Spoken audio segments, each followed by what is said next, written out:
The richest and most powerful man in the empire drops a bombshell, asking a little girl to be his daughter. She sits there totally stunned, realizing she's trapped inside a novel as an extra named beggar girl A. The wealthy duke looks confused by her hesitation. But she is absolutely terrified, knowing this guy is literally a murderous main character. Flashing back to the streets, the little girl practices reading a newspaper. Her beggar friend interrupts, completely baffled as to why she even has it. She glares at him, defensively showing off her basic reading skills. She confidently declares they need to get jobs to flip their terrible fate and escape the streets. But deep down, she knows changing destiny won't be easy. After her mother passed away, she was forced to resort to begging just to survive. Using her adorable looks like an absolute cheat code, she scores free food and shares it with her squad. Later, her friend spots a tall, rich-looking target in the crowd. He points out a man in a black cloak, totally missing the suspicious guy in a red hat nearby. Hyped up, the little girl confidently volunteers to go secure the bag. She walks right up to the cloaked man and gives his clothes a gentle tug. When he turns around, she is instantly starstruck by his incredibly handsome face. But the man isn't having it and coldly brushes her off. Suddenly, random memories flood her mind. She realizes she's remembering her past life as a sick girl reading a novel in a hospital bed. The plot of the book hits her like a truck. A disguised criminal in a red hat is on the loose. In the original story, the Duke misses the culprit, leading to a brutal massacre in the slums. And the very first victim was supposed to be her little beggar friend. Panic sets in as she realizes her buddy is in massive danger. Without thinking, she physically blocks the Duke from heading out to the train station. She frantically exposes the criminal's hiding spot in a nearby alleyway. Pointing with her life on the line, she identifies the man as a notorious, devilish killer. The Duke immediately confronts the assassin, who unleashes a menacing wave of dark magic. But the Duke just ignores it and absolutely wrecks the guy, stomping him like a bug. He flashes a sadistic smile, claiming that beating scum to death is his life's greatest joy. The screaming finally stops, leaving the little girl frozen in pure fear. The terrifying Duke grabs her trembling shoulder, saying he has a question. He drops down to her level as she cowers on the ground. Handing her a shiny gold business card, he cuts her crying short. He formally introduces himself and tells her to come find him later to discuss her reward. Sometime later, the girl huddles in an alley, cursing her miserable life as a background character. She remembers the warm hugs of her past life parents who just wanted her to be healthy. Well, she's healthy now, but she's practically freezing under a newspaper. Suddenly, she notices a red flower resting on the paper. Taking a closer look, the text on the page catches her eye. She pulls out the Duke's gold card and matches the fancy crest to the ad. Realizing the Duke's estate is hiring maids, she gets totally pumped to secure a cushy job. She marches right up to the massive estate, but the guards look at her like she's crazy. She stands her ground, insisting the Duke personally invited her. The guards are clearly doubting the little street urchin. Just then, a sharp-looking young boy steps up to see what the commotion is about. The girl figures out this must be Jade, the Duke's son. Jade stares at her, wondering if his dad has a weird habit of collecting random kids. Desperate, she begs Jade to let her in, and he surprisingly agrees to escort her. Inside the lavish mansion, Jade asks his father if he really gave a gold card to a beggar. The Duke casually confirms he owes her a massive debt, leaving the little girl completely shook by the sudden turn of events. Trembling, the little girl asks if the Duke is currently hiring any maids. Duke Callan is completely baffled, wondering why she'd even bring up an old newspaper ad. She nervously fidgets, hoping the man she helped earlier will return the favor. When he asks her age, she confidently states that she's 9 years old. She immediately goes into full pitch mode, claiming she's super strong and only needs 1 meal a day. She lists off her skills, boasting that she can scrub floors and do all the laundry. To top it off, she cheerfully points out she's small enough to act as a human chimney sweep. Suddenly, the door clicks open and the Duke's stunning sister Marion steps into the room. Marion is immediately drawn to the kid and asks about her parents, but the girl reveals her mother passed away. When asked where she sleeps, Jade chimes in, brutally stating she lives on the streets. The girl frantically waves her arms, swearing her alley is clean and she doesn't carry any diseases. The whole room falls dead silent, making things incredibly awkward. Marion sighs, wondering why she'd settle for a maid job when Callan brought her here for a massive reward. But the girl just looks up with big eyes, explaining she wants to grow up to be something other than a beggar. Callan suddenly zeroes in on her clean shoes, making her panic that he thinks she's a thief. She quickly explains that a friend who sells flowers gifted them to her while she was sleeping. Marion shifts the topic to salary, suggesting they pay her half an adult's wage. The girl is absolutely shook, thinking even a quarter of that would be completely wild money. But Callan interrupts, demanding to know how she recognized the dangerous killer back in the alley. Proud that she prepared for this, she mentions seeing the guy's face on a high bounty wanted poster. She drops to her knees and practically begs to be hired, totally content with just cleaning stables. Callan silently crushes a red flower in his gloved hand, lost in thought. Marion argues against hiring a literal child, warning that it'll spark nasty rumors about their noble family. Jade dryly suggests they just raise her instead, thinking his dad is trying to make a terrible joke. But Callan flashes a dangerous, completely unhinged grin, stating he is dead serious. He shatters the girl's dreams by casually mentioning the maid ad she saw is over a year old. She slumps forward like a deflated balloon, feeling like an absolute clown for even trying.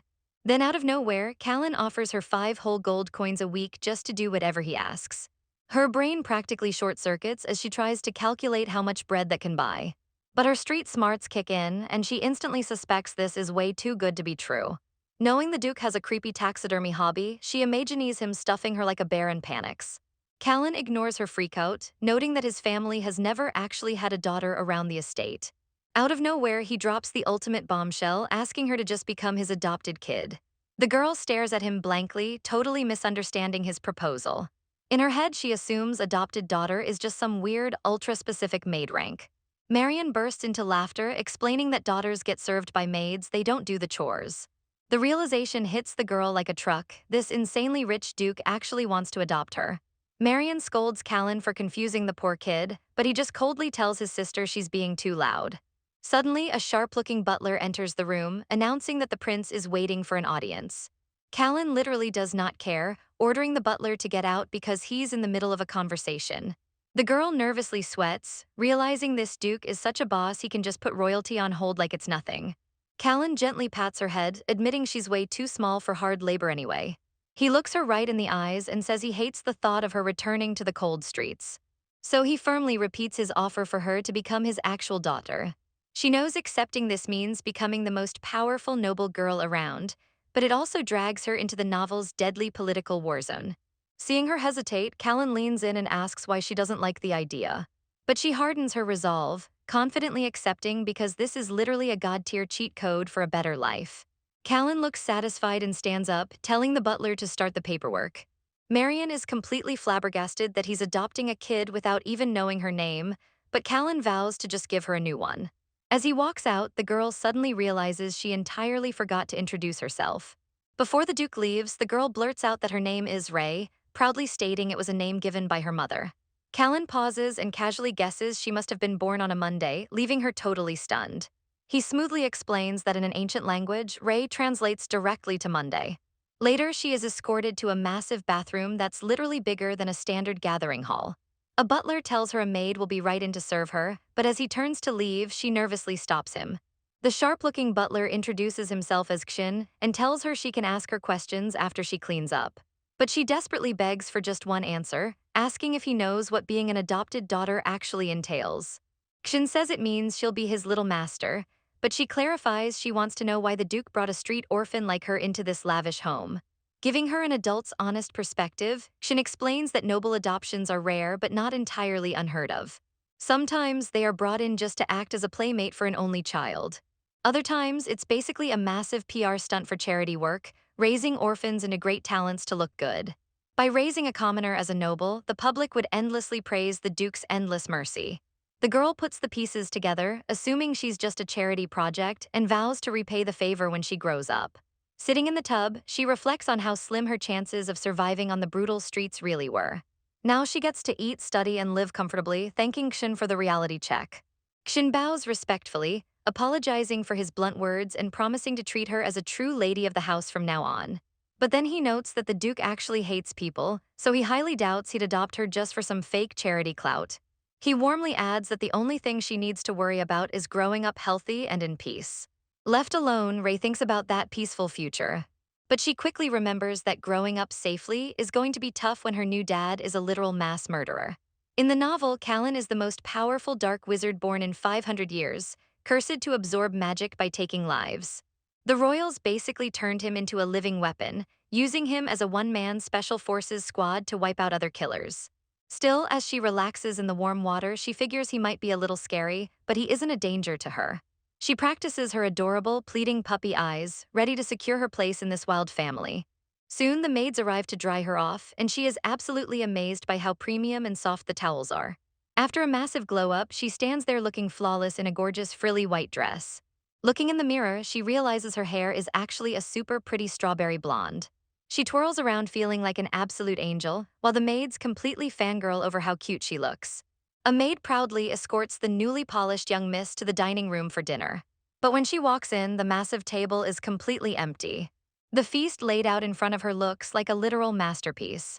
Her stomach violently growls and she crosses her arms, praying someone shows up soon so they can eat. 20 minutes pass and she is completely defeated, drooling on the table. Desperate, she grabs a massive loaf of bread, silently begging for permission to eat it. Her self-control crumbles and she decides to take just one tiny bite. Her eyes light up, the bread is impossibly soft, and it's the best thing she's tasted in ages.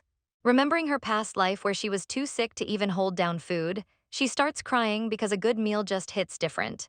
Suddenly, a voice calmly comments on how well she eats despite being so tiny. Ray practically jumps out of her skin, completely caught off guard by Jade sitting right next to her. He coldly points out that she's actually sitting in his personal chair. She shoots up like a rocket, apologizing and silently panicking about how goofy she looks stuffing her face. Jade gracefully takes his seat and casually tells her to just sit across from him next time. As she settles down, he stares intensely at her. He leans in and sniffs her hair, asking if she smells like strawberries because of her hair color, while she nervously blames the soap. Jade leans back and sulks, pointing out that she completely devoured his specific meal. Feeling incredibly guilty, she remembers how street kids would split a single stale crumb, wondering if she's about to be punished. Out of nowhere, Jade mentions a weird experiment he did to try and extend a life using warm bedding and medicine. Ray realizes he isn't a mad scientist. He was just trying to nurse a sick pet cat back to health, proving he really is a softie. Relieved that he matches his gentle book character, she gives him a bright smile and says the pet must have been super grateful.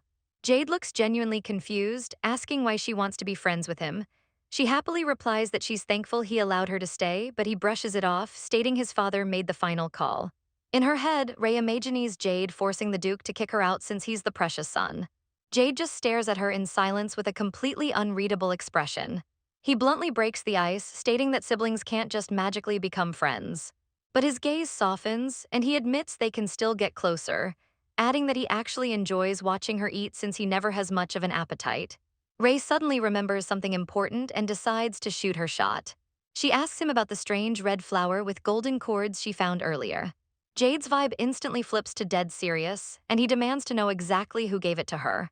Ray nervously nods, wondering if she just stepped on a massive landmine. She recalls the intensely dark look Callan had when he first saw that exact flower. Panic sets in as she fears they secretly think she stole it off someone. Jade rests his chin on his hand, openly questioning why his father actually adopted her. He leans in and casually asks if she's a literal murderer. Ray completely short-circuits. Frantically waving her arms, she explains she doesn't even have the stats to take someone out. Jade nods in agreement. He then asks if she's done anything bad, making her fidget as she confesses to being mistaken for a pickpocket. She promises she was just trying to return a dropped wallet. Jade's eyes narrow as he asks if she was beaten for the misunderstanding. She admits she took a few hits to the face and almost kicked the bucket. Jade pieces it together, realizing this fragile girl definitely isn't his father's new toy. Meanwhile, a flashback reveals Callan investigating that same Red Morning Glory, a direct challenge left by the assassin who murdered his mother. Callan suspects Ray is either the next target or the killer's partner, vowing to keep a close eye on her. Back in the present, Kshin doubts a 9-year-old is a master spy, but Callan tells him to stay sharp while literally crushing a guy's neck under his boot. Callan casually asks if Kshin returned the target's collection to their families yet. Flashing a terrifying smile, the Duke orders Kshin to chop the bastard into 30 pieces to send as a warning. Kshin casually wonders how that would look as a gift while mercilessly snapping a captive's arm like a dry twig.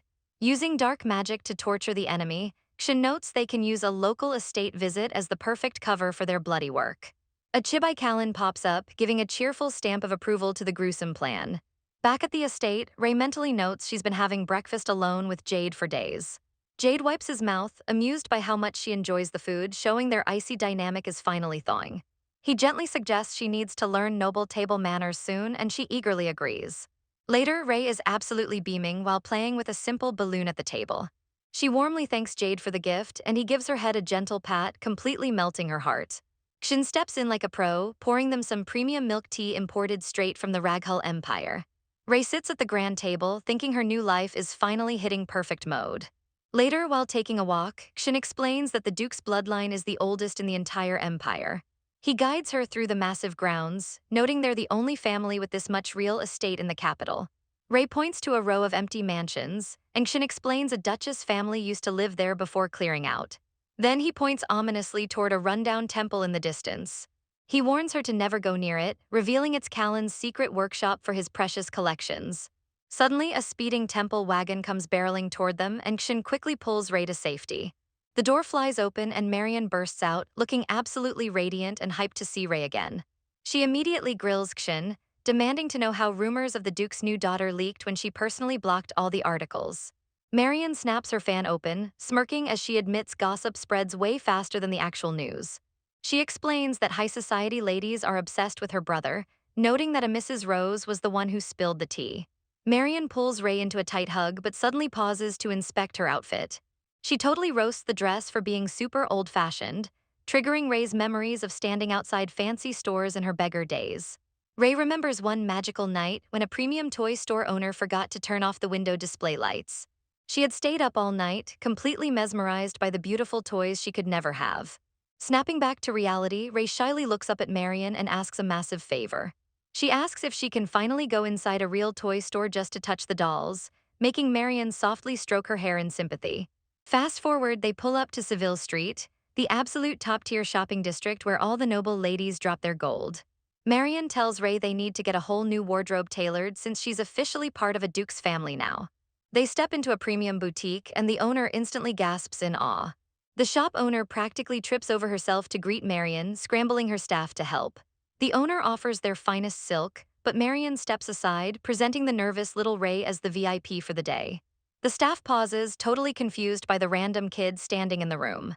Ray peeks out from behind Marion's dress, shyly asking what their budget is. Marion just smiles, flexing that anyone from the Llewellyn family doesn't even need to ask about a budget. The owner quickly apologizes and Marion drops a massive bomb. She wants to blow exactly 100 gold coins today. Ray does the math in her head, realizing that's literally a lifetime of maid salaries, basically 100 million. Full-on panicking, she grabs Marion's dress, terrified that Callan will kick her out for spending so much when she's just a fake daughter. She literally shakes, imagining the Duke booting her back to the streets. But the boutique staff completely ignores her freakout, hyping her up and swarming her with dress options.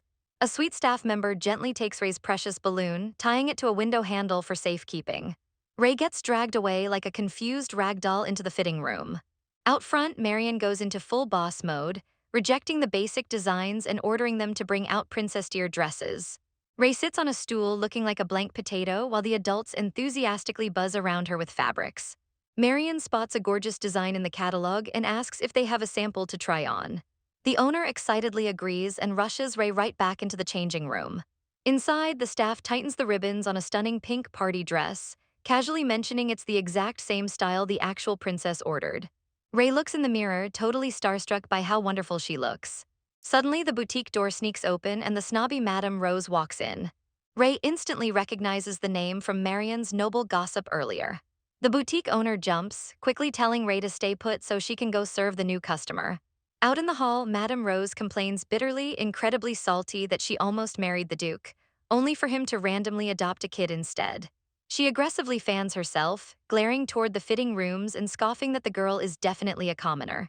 She smirks, convinced the wild rumors of the Duke picking up a street urchin are totally true.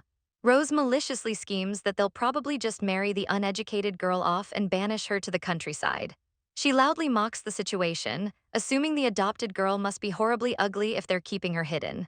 She takes it way too far, viciously claiming that if the girl looks like a monster, they should just sell her to a circus. Hearing this absolute trash talk, a sympathetic maid gently nudges the completely miserable Ray out of the room.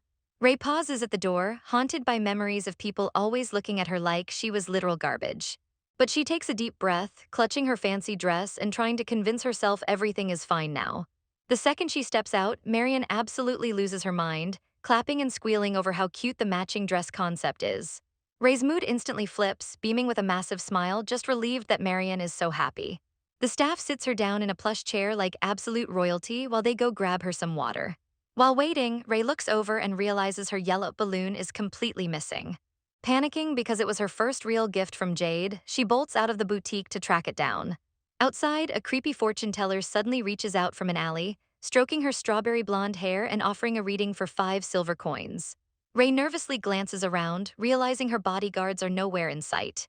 She shakes off the weirdo and looks up, spotting the legendary premium toy store right across the street. She stares at the window, mesmerized, but suddenly remembers she's wearing a ridiculously expensive dress she hasn't even bought yet. Deciding she better get back before they think she pulled a runner, she turns around and absolutely faceplints into someone. She hits the ground hard, crying out in pain as the tall figure stands over her. Holding back tears, she desperately pats the dirt off her pink dress, terrified of ruining it. Sniffling miserably, she realizes she's completely lost and has zero clue how to get home. Suddenly, a massive carriage pulls up and stops right in front of her.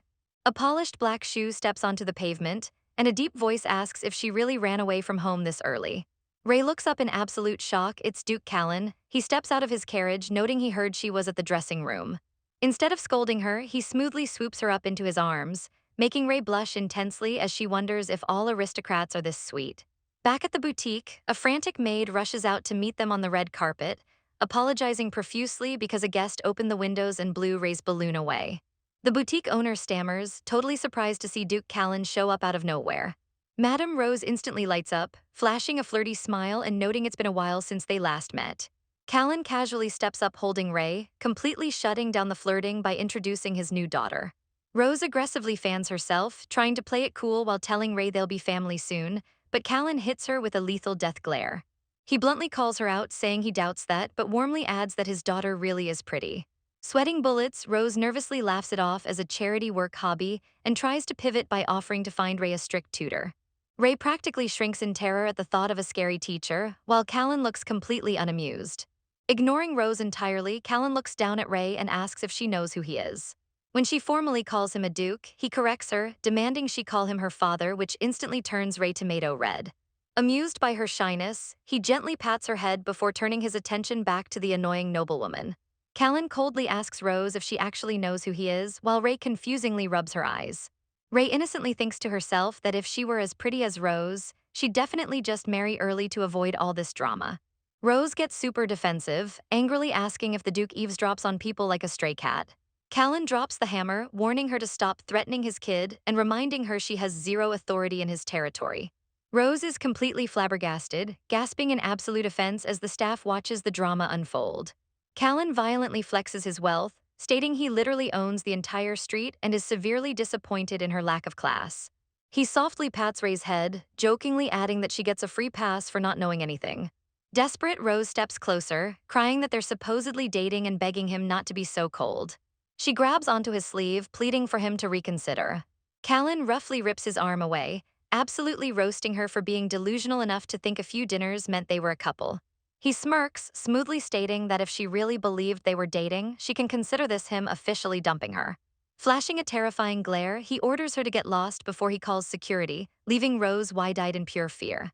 As Rose runs away crying, Ray awkwardly tries to warn Callan that he just caused a massive scene. She nervously points out that Marian is probably going to blow a fuse over this mess. Right on cue, Marian pops out of the dressing room, immediately scolding Callan for wearing an outdated, two-week-old outfit. But Marian's eyes sharpen, heavily implying she heard the entire dumping incident through the dressing room door. She uses the moment to teach Ray a lesson about bad dating choices, while Callan completely shuts down the idea of Ray ever dating anyone. Marian glares at him for entertaining girls like Rose, but Callan shamelessly lies, claiming he was the one who got dumped. Moving on, Marian excitedly points to a massive mountain of shopping boxes, making Ray internally panic at the insane cost. Callan asks if she blew the 100 gold budget, and Marian proudly admits she actually pre-ordered 200 gold worth of dresses. Ray's jaw literally hits the floor. Marian completely ignores Ray's protests that 5 outfits are enough, claiming that's basically a beggar's wardrobe for a noble. Callan shrugs it off, telling Ray it's his job to pay for it, leaving her drooping in utter defeat over the $100 million shopping spree. When Marian mentions there are 20 outfits, Callan tells her to buy even more. Ray clutches her head, realizing these two are absolute menaces with money. Desperate to stop the spending, Ray activates her trap card, dramatically pretending to be dizzy and faint. Callan catches her instantly, and Ray silently cheers that her acting skills totally worked. Callan scoops her up and tells Marion to keep shopping while he takes the kid home. Back at the carriage, Ray is super bummed about losing her balloon. Suddenly, a maid screams bloody murder in the background. Ray peeks out from behind Callan, spotting a horribly pale person collapsed on the ground. Callan bluntly states the woman is dead, and when Ray accurately guesses it was a heart attack due to the lack of injuries, the Duke praises her intelligence. The police arrive to question them, instantly recognizing the powerful Duke, and identify the victim as a suspected heart attack case. They note the deceased was the daughter of a wealthy seafood market businessman. Realizing who they're talking to, the cops quickly apologize for the holdup and let the carriage leave. Inside, Ray remembers a terrifying detail from the novel. The capital has the highest death rate in the world, making her highly doubt it was a natural death. Callan stares at her, teasing that she was so brave earlier but now looks completely spooked.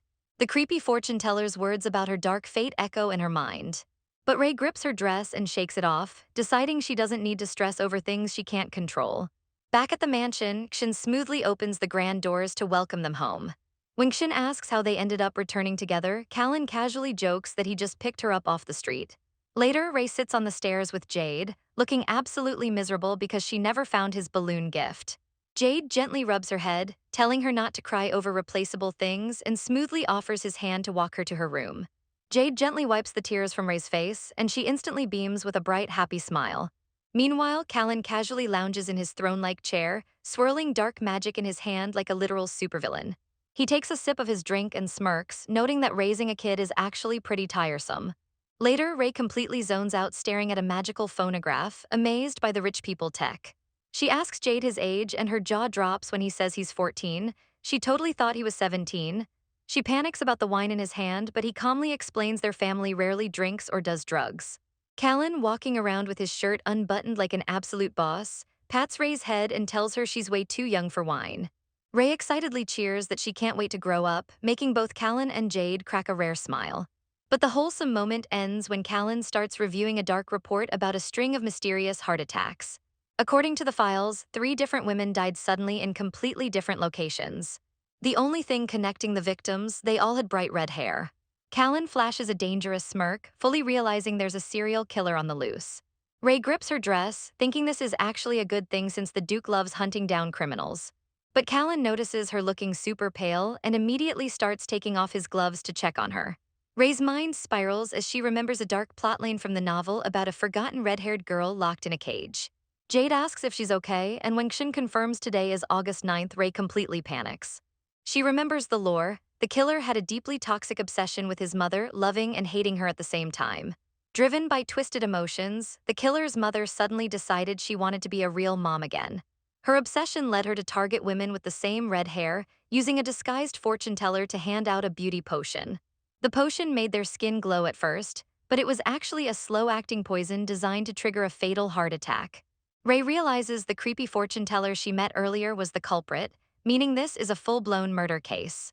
Desperate to help, she grabs Callan's shirt and brings up the case he was just talking about. She asks the room if there might be another hidden connection between the dead women. Callan narrows his eyes, asking exactly what she means. She points out that the victims might have all visited a fortune teller recently. She smoothly explains that famous fortune tellers in the slums attract a ton of bored aristocrats. It's literally the only place where nobles and commoners would cross paths without raising suspicion. Callan smiles, completely impressed, and agrees her theory is totally worth investigating. Suddenly, a massive wave of pain hits Ray's chest, and she physically can't stand it anymore. She drops like a sack of potatoes, and Callan instantly catches her, ordering Xin to get the investigators on the line. As she fades out, Callan desperately tries to keep her awake. In her fever dream, she flashes back to a bloody cage, crying out that the pain is so bad she'd rather die. She envisions the novel's future, Callan tracking down the killer and questioning his sick red-haired fetish. In the book, Callan finds a bleeding girl in a cell and tries to save her.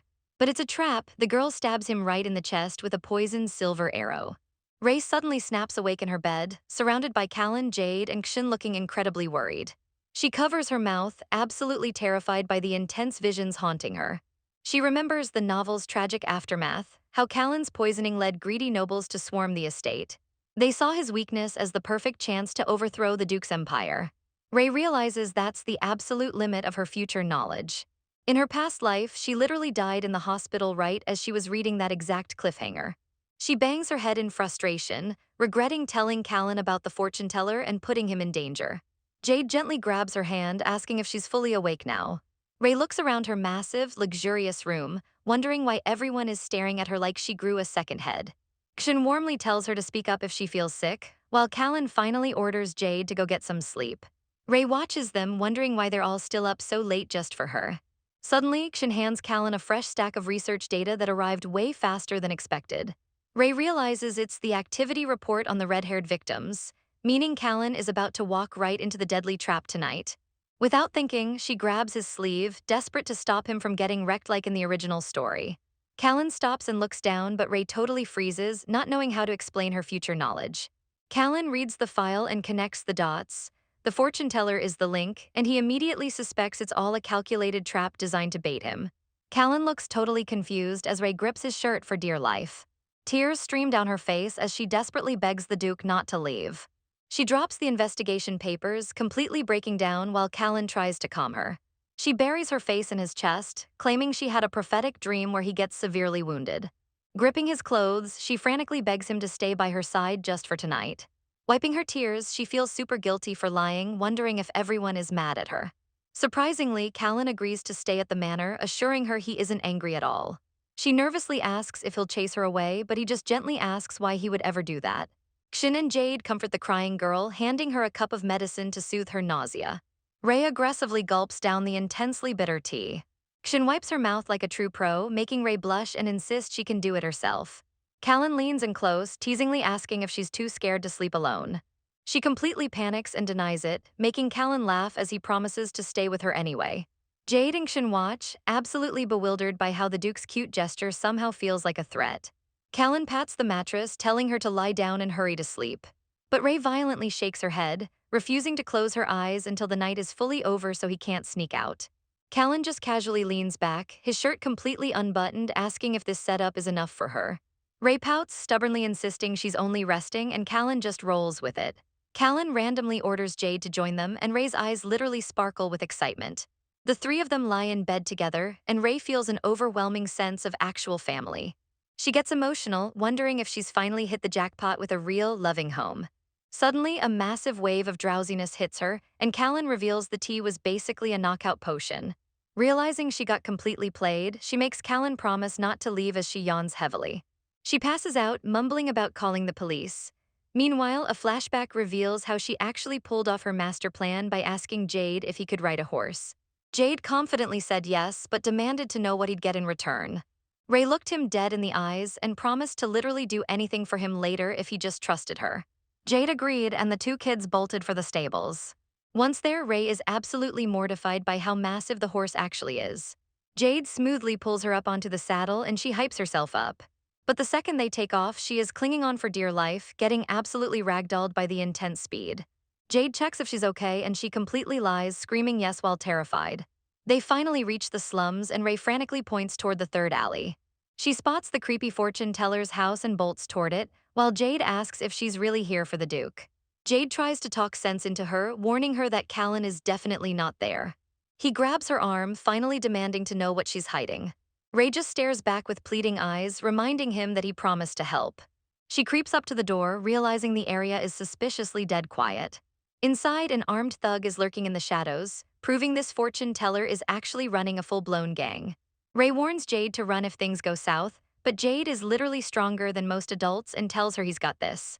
She nervously grabs the handle, absolutely convinced Callan is inside facing a deadly trap.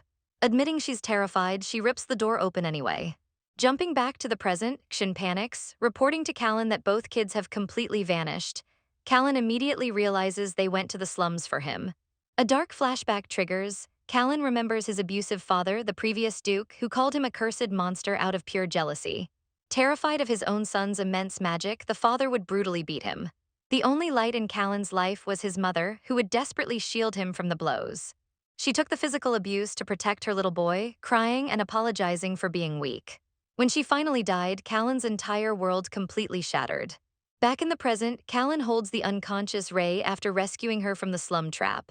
He stares down at her, deeply conflicted, wondering why this random street kid risked everything for him. It hits him she doesn't fear him at all, she genuinely tried to save his life. Suddenly, Xin and Jade burst in, frantically calling out her name. Callan turns to Xin with a dead serious look. He orders his men to capture the shivering criminal, standing over him like an absolute menace. Callan commands Jade to stop Ray's bleeding and prevent her from going into shock, prompting Jade to tear his own shirt to keep her safe. Callan watches closely and notes that the bleeding has finally stopped. He immediately tells Xin to get her out of there and bring her to safety.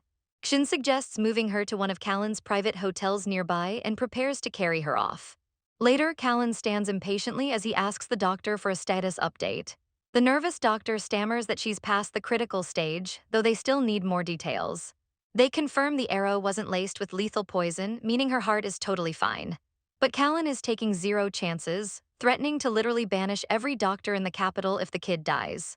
Left alone with his thoughts, Callan figures she's either connected to the killer's trace or an undercover spy. He realizes her slum intel from yesterday was either a carefully laid trap or just an insane coincidence. Suddenly, Ray weakly smiles in her sleep and murmurs for her father. Callan gently touches her hair, struck by the fact that she actually took an arrow for him. His cold exterior cracks, deciding that even if this is a trap, he still wants to love her. He declares that she needs to wake up and take responsibility, stating that since she called him father, their fates are officially tied. Gently holding her small hand, he vows to steal her away from whatever dark past she has and make her his true child. He grips her hand tighter, fiercely promising to raise her to be so selfish and arrogant that she'll never risk her life for him again. He presses her hand to his lips, desperately begging her to wake up. Sometime later, Jade sits by her bed, quietly asking the unconscious Ray if she wants to end up stuffed like the cat Popo. He reveals that Popo isn't just a pet but a magical chimera. He explains that a chimera shares its life force with its master. If one takes damage, the other feels it. Jade gently places the cat near her, declaring that Ray is its new owner. He tells her to treat the magical cat like her own life and take good care of it. Jade leans in close, whispering that his initial doubts about her turned out to be a complete lie. Caressing her pale cheek, he notes she looks just like the fragile cat when she's sick. He flashes back to her massive, glowing smile, admitting he just wants to see her laughing again. He reflects on how she threw herself in front of a deadly arrow, something he couldn't even imagine doing. Guilt absolutely crushes him as he wonders why she'd sacrifice herself to save his dad. Jade grips the bedsheets, confessing that his heart actually hurts seeing her like this. Tears prick his eyes as he begs her to wake up, missing her bright face. Suddenly, Ray's eye slowly flutters open as she hears a muffled sound. She stares at the ceiling, piecing together that she took the hit to save Callan. She opens her mouth but realizes she literally cannot speak. Full-on panic mode activates. She grips her pillow, completely convinced she died again and just respawned in the afterlife. But then she notices someone slumped over next to her. She shoots up, instantly relieved to realize she is very much alive. She leans over, wondering why Jade is awkwardly sleeping right next to her bed. Jade wakes up, looks at her with red eyes, and softly calls her princess, saying he's been waiting forever. Ray waves her arms like a maniac, hyped that she survived and that Callan dodged the lethal hit. She tries to laugh, but Jade gently shushes her while she frustratingly wishes she had her voice back. He hands her a glass of water, telling her to take it slow as she aggressively gulps it down. Ray manages to ask where she is, and Jade confirms she's safe in the hospital. When she asks about the Duke, Jade stands up, assuring her he's totally fine, but drops the bomb that she's been knocked out for a whole week. Without warning, Jade violently throws the curtains open and announces she's finally awake. A massive squad of doctors bursts in sobbing tears of joy, literally cheering that they get to live now that she's conscious. Ray is completely baffled, wondering if Jade sneakily hid these guys in the room the whole time. When she asks who the crying mess of people are, Jade calmly states they're her doctors. The head doctor explains that they originally thought the arrow was clean, expecting a quick recovery. But Callan looms menacingly behind the kneeling medical staff, explaining they completely missed a rare, heavy sedative that kept her out cold. Callan casually explains that since her body is so tiny, even a drop of tranquilizer is ridiculously dangerous. Ray sweats bullets, realizing just how incredibly lucky she actually is. She nervously scratches her head, trying to stay positive despite knowing she could have been in a literal coma. Callan smiles and casually mentions he summoned the capital's top 7 doctors. Ray internally panics, realizing invited definitely means kidnapped. When she asks if the royal family is cool with that, Callan shrugs and says they actually helped gather them. Ray's brain completely short-circuits as she imagines Callan treating the royal family like his personal errand boys, baffled by his sheer power. A squad of nervous doctors lines up like terrified penguins, politely asking for permission just to check her vitals. The head doctor gives her the all clear, advising her to just rest her shoulders. But Callan fiercely grips the doctor's collar, demanding to know if he's absolutely sure. The terrified doc stammers that Callan is the luckiest man alive. Callan reveals the grim truth. The fortune teller's house was rigged with deadly traps, and that crossbow was one of them.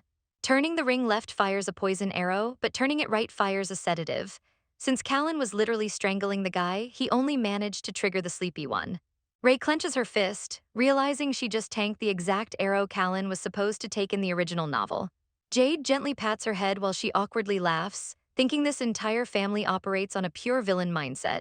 Staring at her hands, she wonders why they are going to such insane lengths for her. She finally asks why Callan is so worked up.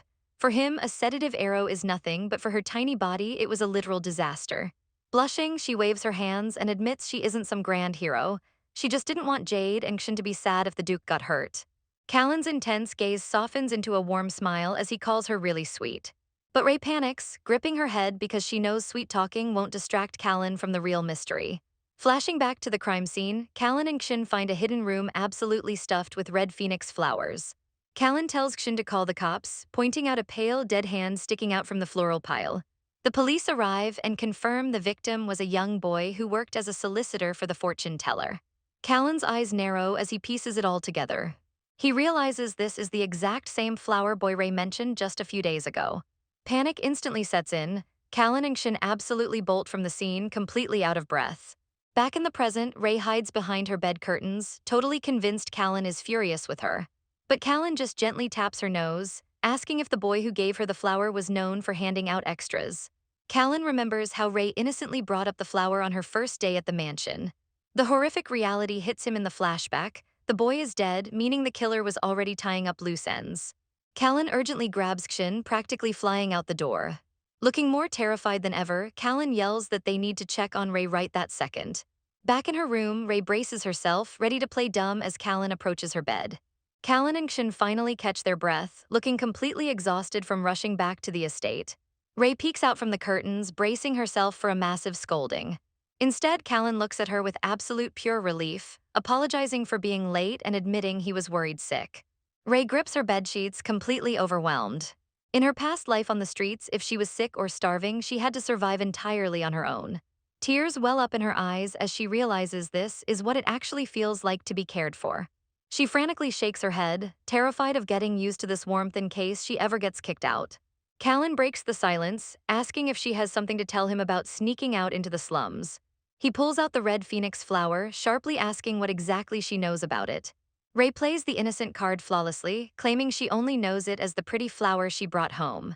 Callan rubs his forehead and sighs, deciding to drop the interrogation for now. He looks her dead in the eyes and thanks her for saving his life, but firmly orders her to never do it again.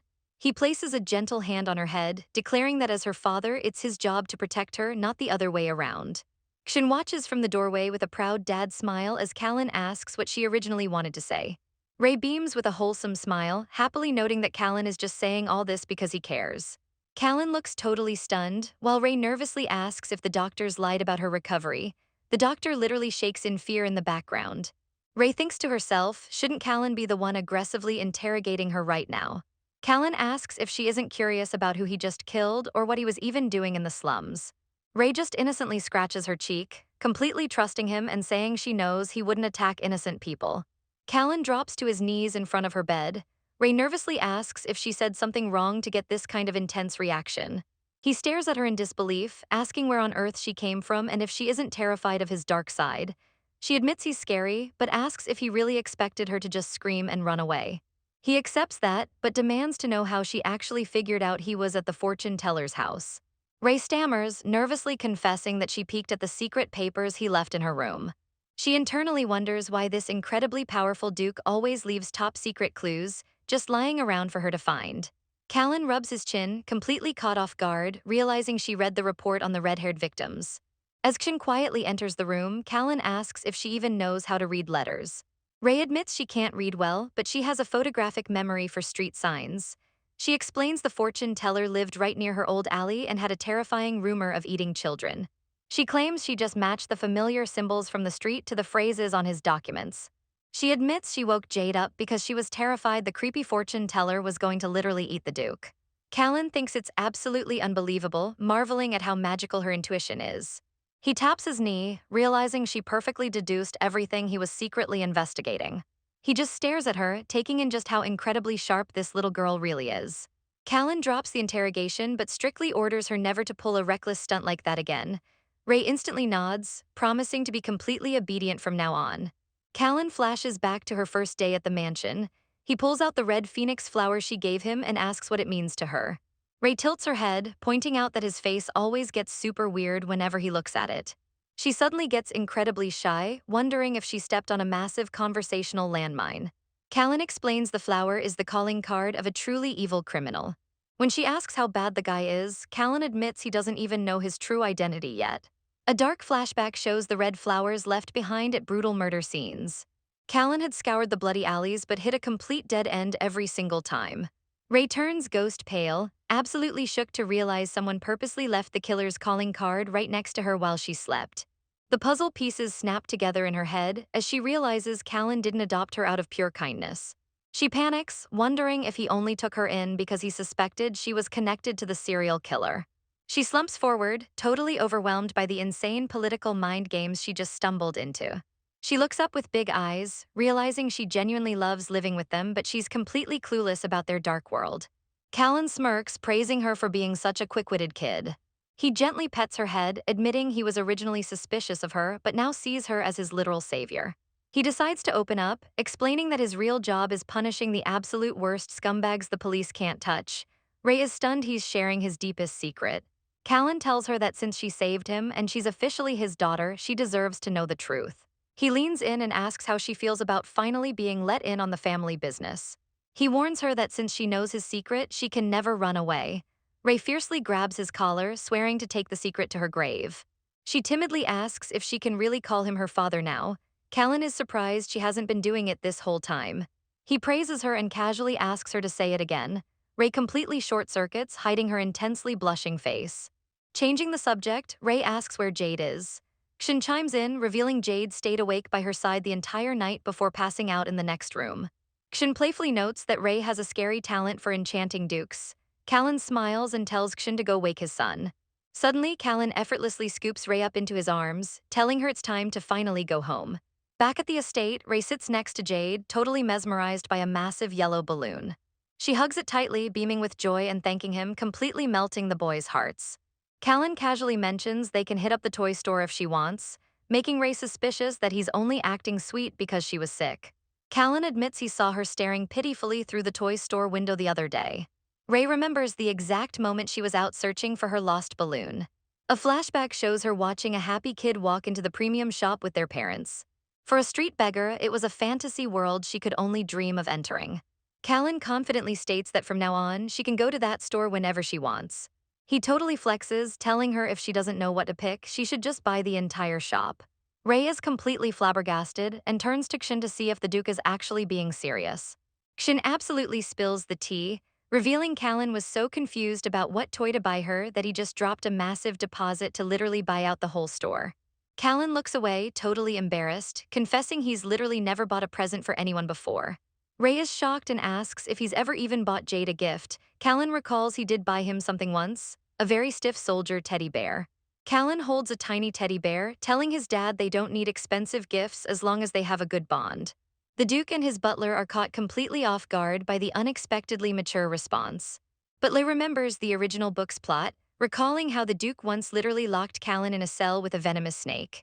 The butler casually whispers that His Grace is absolutely clueless when it comes to kids. The Duke just grumbles to himself, annoyed that his tiny bear isn't a massive hit. La realizes Callan only rejected the gift so he wouldn't come off as needy. Trying to comfort the Duke, she loudly offers to let him hug her on scary nights since he doesn't have a teddy bear of his own. Both Callan and the Duke are hit with stunned, awkward silence. Suddenly, the Duke aggressively rubs her head, completely ignoring her protests about being a fragile patient. He's practically losing his mind over her cuteness, struggling to hold back the urge to literally bite her. The butler steps in to save the day, offering to buy out an entire toy store for her. Callan rolls his eyes, promising to buy her way better presents once he's fully grown. But La turns them both down, stepping up to the Duke to declare she only wants his gift. She specifically emphasizes the word doll with giant, hopeful eyes. The Duke looks down at her, a genuinely soft smile breaking through his usual icy demeanor. He plants a gentle kiss on her forehead, totally securing the Best Dad award for the day. The trio heads back to the estate in a grand carriage decked out with colorful balloons. Later on, La rests alone in her massive, luxurious bedroom. The butler nags her relentlessly, ordering her to stay put in bed until the doctors arrive. But as soon as he leaves, she pops right up, surprised that she isn't feeling any pain at all. She slides off the giant mattress, eager to finally stretch her legs. However, her body feels heavier than a ton of bricks as she struggles to crawl toward the window. Staring outside, she marvels at the massive, glowing moon. Her mind races back to the original story, frustrated that she can't help Callan with his investigations anymore. She remembers a terrifying villain from the book and wonders who sent her those creepy flowers earlier. The novel always highlighted Callan's genius detective skills, but she suddenly recalls a super vague detail about the murder case. The killer used an untraceable poison, which made zero sense for a broke fortune teller to get their hands on. She leans against the glass, wondering if Callan has already spotted that glaring plot hole. Suddenly, a warm memory of the Duke flashes in her mind, telling her to finally call him father. She imagines a picture-perfect family moment bathed in sunlight. But her past trauma creeps in, making her feel like this sudden happiness is just a fragile, feverish dream. She starts spiraling, terrified the Duke will get annoyed and toss her aside like a ragdoll if she isn't useful. Clasping her hands together, she begs the moon to keep blessing her with this new life. Meanwhile, a shadowy figure stands on a balcony, coldly ordering a minion to dump a body in plain sight. He smirks devilishly, bragging that framing innocent people is basically his day job. The mysterious villain pulls his hood down under the eerie moonlight. He casually drops hints about his twisted hobby of profiling his targets. His minion reports that the Duke just adopted a 9-year-old girl named La. Realizing she's the one who received his poison flowers, he's instantly intrigued by how she'll survive the Duke's chaotic household. He covers his face with a creepy smile, looking forward to turning her into his next dark experiment. The next morning at the estate, La jolts up in bed, absolutely thrilled to see a new teddy bear. She rubs her cheeks against the super soft plushie, melting from pure joy. She notices the bear has mismatched eyes just before a mysterious black envelope falls from its lap. She grabs the letter, wondering if Callan left her a secret note. Giggling happily, she hugs the bear tight and asks Zion to read it for her. The letter explains her name. La means the child who was born on a Monday. It's a harsh reminder of her rough days surviving out on the brutal streets. But as she thinks about her new family, she realizes the Duke has given her enough love to light up her entire sky. Zion looks down at her warmly as she gently thanks him for reading the sweet message. The Duke looks smug while Zion nervously covers his mouth, pointing out that his letter was actually a bit cheeky. The Duke leans in close to Letitia, gently asking if she likes her brand new name. He admits he spent a lot of time picking it out, wanting it to perfectly match their dreamy first meeting. Letitia beams with joy, thanking him while hugging her bear tight, prompting Zion to suggest she needs an official birthday now. The butler explains that receiving a new name is basically a total rebirth, though Letitia is a bit confused since her injuries definitely weren't life-threatening. Looking incredibly soft and fatherly, the Duke officially wishes his new daughter, Letitia, a happy birthday. Letitia is so hyped, she instantly bolts off to show Jade her gift, leaving the Duke completely dumbfounded. Later, Jade points out that the bear's mismatched eyes are actually made of a real ruby and sapphire. Total baller move by the Duke. The entire mansion staff gathers around, warmly wishing Letitia a happy first birthday at the estate. Jade gives her a cool little grin, wishing her a happy birthday as well. The Duke proudly declares that she is officially 10 years old now. Meanwhile, a mysterious figure hands a shopkeeper a gold coin, paying them to keep the lights on after closing. Sketchy. The Duke watches the snow fall, muttering that a gift needs to satisfy the receiver, implying he knows Jade would have just tossed the bear anyway. Cut to a beautiful, sunny day where Letitia and Jade are finally enjoying a much-anticipated picnic trip on a small boat. Letitia pouts a little, wishing the Duke could have joined them instead of attending some boring national meeting. Flashback to earlier, the Duke looking absolutely miserable as Zion nags him to leave for work while Letitia nods understandingly. Back on the boat, Jade spots another group heading toward Lennox Island. He side-eyes them, looking instantly annoyed that these guys are crashing their peaceful trip. Letitia notices the group of boys waving frantically from the other boat and asks if Jade knows them. Jade casually brushes them off as his seniors from the academy, claiming they aren't close at all and just happen to share a birthday once. As the other boat drifts further away, Letitia realizes she's never actually seen Jade go to the academy. Jade smirks, claiming that only normal people have to show up every day for roll call. He explains he just aces his exams so hard that he doesn't need attendance points. Bro is literally built different. Letitia assumes he must just be learning pure blood magic in the magic tower instead. But wait, she totally panics, realizing that if he's been skipping class to play with her, she's practically an accomplice to his truancy. Calming down, she daydreams about going to the academy herself one day, holding a cute little briefcase. But she quickly snaps out of it, humbly thinking that just living at the Duke's estate is enough of a blessing. She giggles, playfully telling Jade that he's basically been a bad influence on her right from the start. Jade smoothly replies that being bad and exceptional is just as good as being kind, so he picked the more reasonable route. Plus, he notes she's still struggling with basic reading. Letitia proudly claps back, saying she can finally write her own name now. With a determined look, she explains her tutor taught her how aristocrats write letters to their close friends and relatives. Flashing a megawatt smile, she declares she wants to write a letter to Jade next. Jade suddenly bursts into a fit of laughter, completely catching her off guard. She pouts, warning him not to tease her while he tries to stifle his giggles, admitting she's just really interesting. He then softly asks if there's anyone else out there she wants to meet. Letitia looks down, remembering an old friend named Walter who helped her survive back in the alleyways. But she shakes her head, explaining they made a strict promise to pretend to be complete strangers if they ever crossed paths. Jade listens intently as she explains the harsh reality of street life, kids getting sick, beaten, or even sent to sacrificial camps. Hugging her bear tightly, she reveals the golden rule of the slums: if you make it to a better place, you never look back. Flashbacks show the brutal street fights and shared meals, proving that while they helped each other survive, ties had to be cut for their own safety. Letitia smiles brightly, expressing how incredibly lucky she is to have a warm home now, especially with the freezing winter approaching. Jade tilts his head, catching her in a little lie. Didn't she say her alley was warm during her initial interview? Sweating nervously, she quickly looks away and tries to play it off, claiming it is warm, except during winter. Jade just smiles fondly, telling her he'll have to thank her often then. He leans in, gently thanking her for coming to his home and for getting healthy enough to hang out with him like this. Letitia is completely struck by his sweet words, a warm, fuzzy feeling spreading entirely through her chest.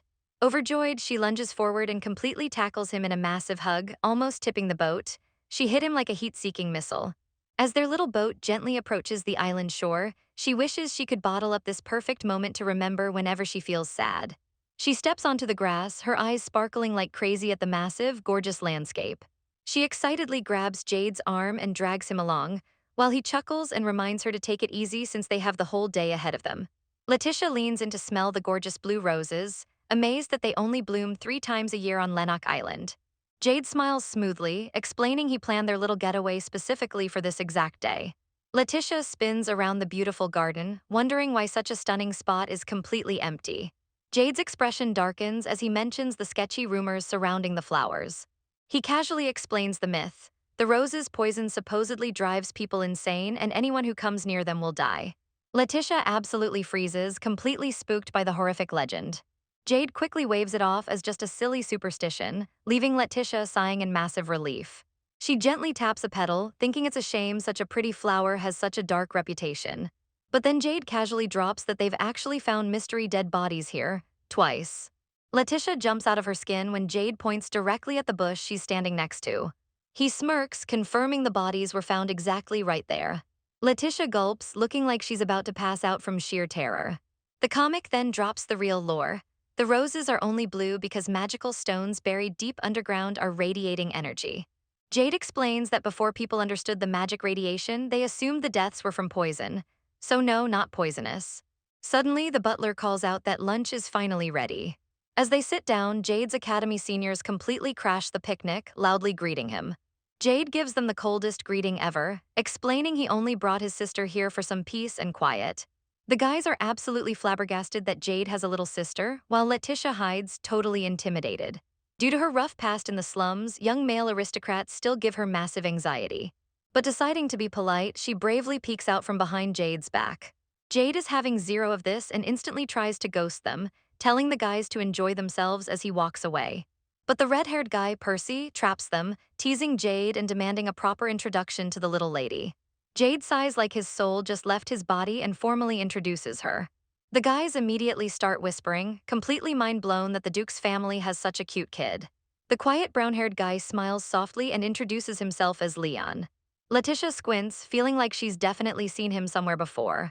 Percy gives a flashy bow, introducing himself as a third year on Jade's student council. Then the blonde guy, Zax, steps up, smoothly grabbing her hand and calling her an angel. Denied, Jade violently snatches Letitia up into the air, leaving Zax to kiss absolutely nothing. Jade dangles her like a claw machine prize, glaring at Zax with pure villain energy while claiming she's just shy. Percy laughs it off, but Jade flashes a terrifying smile, warning them they'll be in deep trouble if they touch her again. The butler smoothly bows out to pack up, giving the kids some space. Letitia happily demolishes a sandwich filled with all her favorite treats. Jade pours tea with a menacing aura, basically telling them to drink up and get lost. Percy whines about the cold treatment, but Jade completely reads him, guessing they skipped class just to test their courage on the cursed island. Trying to change the subject, Zax offers to tell embarrassing stories about Jade falling asleep during council meetings. Percy gets hyped and tells Letitia she should totally come to the academy tour day. Jade instantly rejects the idea, claiming fleas might cling to her. Letitia just laughs, realizing these guys are actually huge dorks. Percy points out that Leon is the best among them, though Leon humbly brushes it off. Leon admits he used to be a total mess at 15, barely able to even speak properly. He flashes a wholesome smile, saying his personality only changed because Percy and Zax stuck by his side. Percy excitedly invites Letitia to his family's ball for her social debut, but Zax instantly starts roasting his upstart family. Jade squeezes Letitia protectively, fiercely declaring that he and the Duke will be the only ones deciding her social schedule. Letitia looks up, worried she can't go anywhere, but Jade softens, promising she can go to any safe place when she's older. Percy literally starts crying from the wholesomeness, prompting Jade to violently grab his collar to shut him up. Percy asks if he should follow Leon, who's wandering off into the woods, but Leon says he's just taking a quick walk. The guys laugh off the deadly rose myth, totally unbothered by the curse. Letitia notices Zax looking a bit down and asks if he's okay. He gives a strained smile, apologizing for making her worry. Meanwhile, Leon stands alone in the blue roses. We find out his little sister passed away last year, and he just wanted to pick some rare flowers for her grave. We learn that Leon's little sister, Elise, was an absolute beauty. And plot twist, she was actually Percy's fiancée. Percy solemnly admits they didn't see her often since she grew up way out in the countryside. Letitia quietly asks Jade if the sister was sick, reminding her of her own tragic past life. Jade confirms with a heavy silence that she tragically passed away from pneumonia. Leon steps up, revealing he actually asked the boys to gather here today specifically to fulfill Elise's dying wish to see blue roses. He smoothly tips his hat, apologizing for totally killing the picnic vibe. But he explains that while sorting through her belongings yesterday, he found a special box. Inside, it was completely packed with blue accessories because it was her absolute favorite color. Flashing a soft smile, Leon tells Percy he's genuinely grateful. Percy cuts him off, explaining that his first love meant absolutely everything to him. But Leon insists on thanking him, revealing Percy's family let them keep the engagement money, which literally saved his family from total ruin. Trying to lift the heavy mood, Zax excitedly suggests they all go visit Elise's grave together from now on. Leon smiles warmly, knowing Elise would be absolutely thrilled to get flowers from Percy. Letitia watches the boys, deeply moved by how insanely strong their bond is. Deciding to switch gears, Leon asks Letitia if she has any questions about living in the capital. He nostalgically recalls how moving from the sticks made the capital feel like a completely alien world. He remembers the exact nerve-wracking moment he stepped off the train for the academy. He describes the majestic blue clock tower ringing loudly in the distance. He smiles, genuinely honored to be spending his youth in such a vibrant city. Letitia totally agrees, chiming in about how beautiful that clock tower is. Jade leans in to ask if she's having fun, and she beams, saying she's already itching to travel more. Jade flashes a rare, soft smile, super relieved he finally brought her out. Suddenly, the food coma hits hard, and Letitia lets out a massive yawn, leaning back for a nap. But before she closes her eyes, she nervously begs Jade not to leave her behind, terrified this perfect life is just a fragile dream. He gently pats her hat, firmly promising to be right there when she wakes up. Later, Letitia jolts awake in a sheer panic, wondering how long she was knocked out. Percy playfully chuckles, noticing the little sleepyhead is finally up. But Letitia practically jumps out of her skin when she spots a very unexpected guest. The Duke himself is standing right there, casually sending off an aristocratic lady.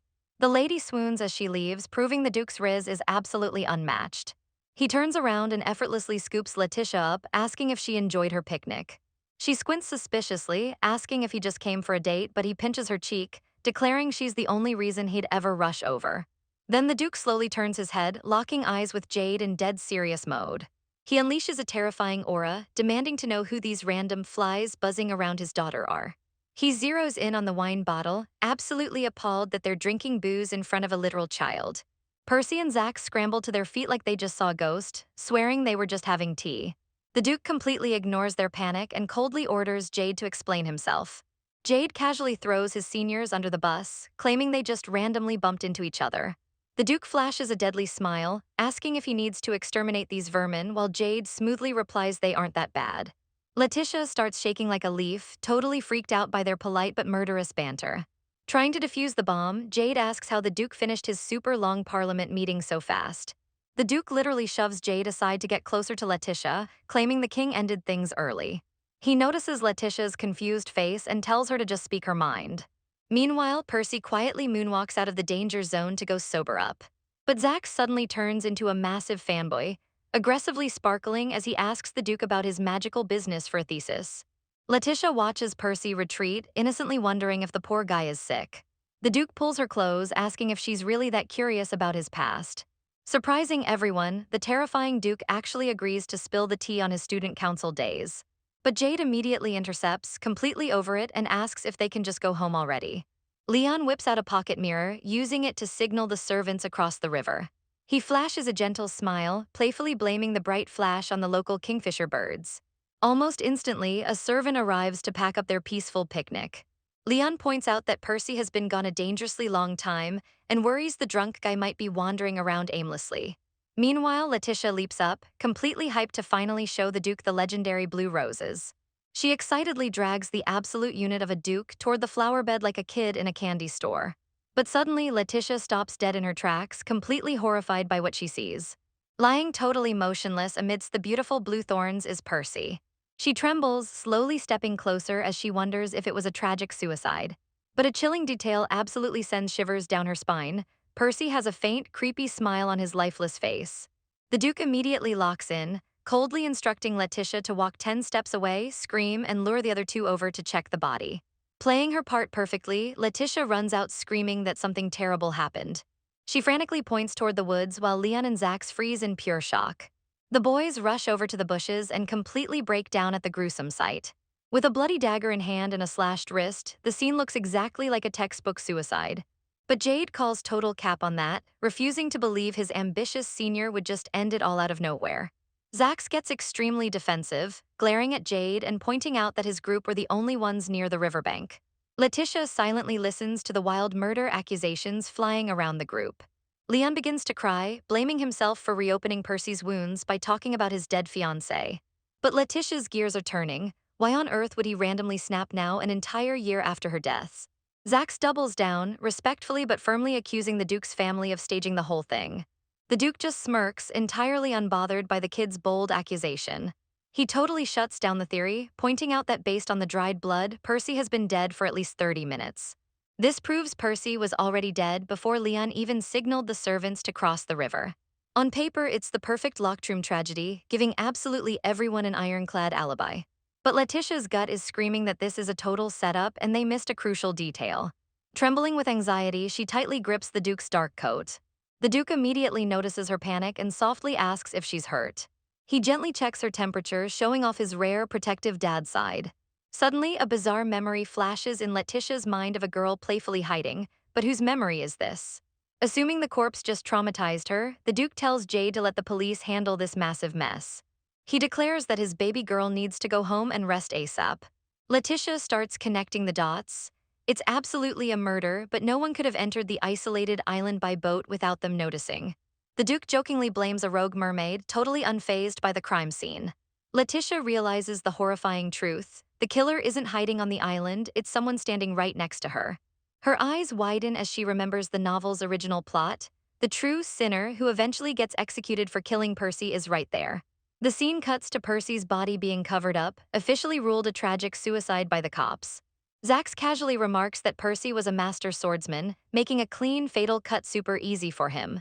Letitia pouts, realizing she keeps getting dragged into these wild city incidents, though Jade brushes it off as just bad luck. A detective named Sergeant Sheldon steps up to take her statement. After a quick chat, he politely bows and lets her completely off the hook. The Duke grabs her hand, ready to finally ditch this cursed island. Zax dramatically wipes away a tear, saying they'll be heading out soon too. But Letitia suddenly tugs the Duke's coat, looking deeply worried. She begs him to let them take Leon home with them. She claims she wants to console him, fearing how the gruesome sight of his dead sister's fiancé might mentally break him. The Duke softly agrees, knowing that leaving the boys alone will only cause a massive, toxic guilt trip. He casually orders Leon to follow them, leaving both Leon and Jade completely confused by the sudden invite. Letitia shoots a sharp glance back, realizing that separating Leon from Zax is the only way to save him from being the next victim.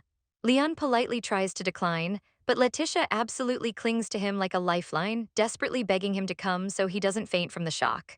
The Duke totally forces Leon into their carriage, claiming it's family policy to spoil his daughter's every request.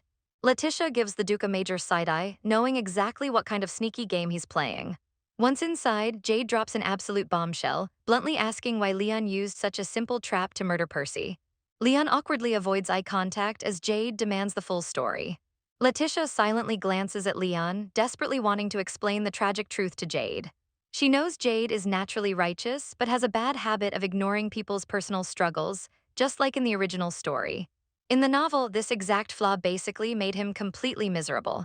Peeking out the window, Letitia realizes they've arrived at the perfect spot. She urgently tugs at the Duke's sleeve to get his attention. Pointing outside, she completely makes up a story about her teddy bear's ribbon flying out the window. The Duke smoothly plays along, tapping the glass and pretending to care about the missing ribbon. He immediately orders Leon to step outside and go fetch it. As Leon gets off, Letitia insists on joining him.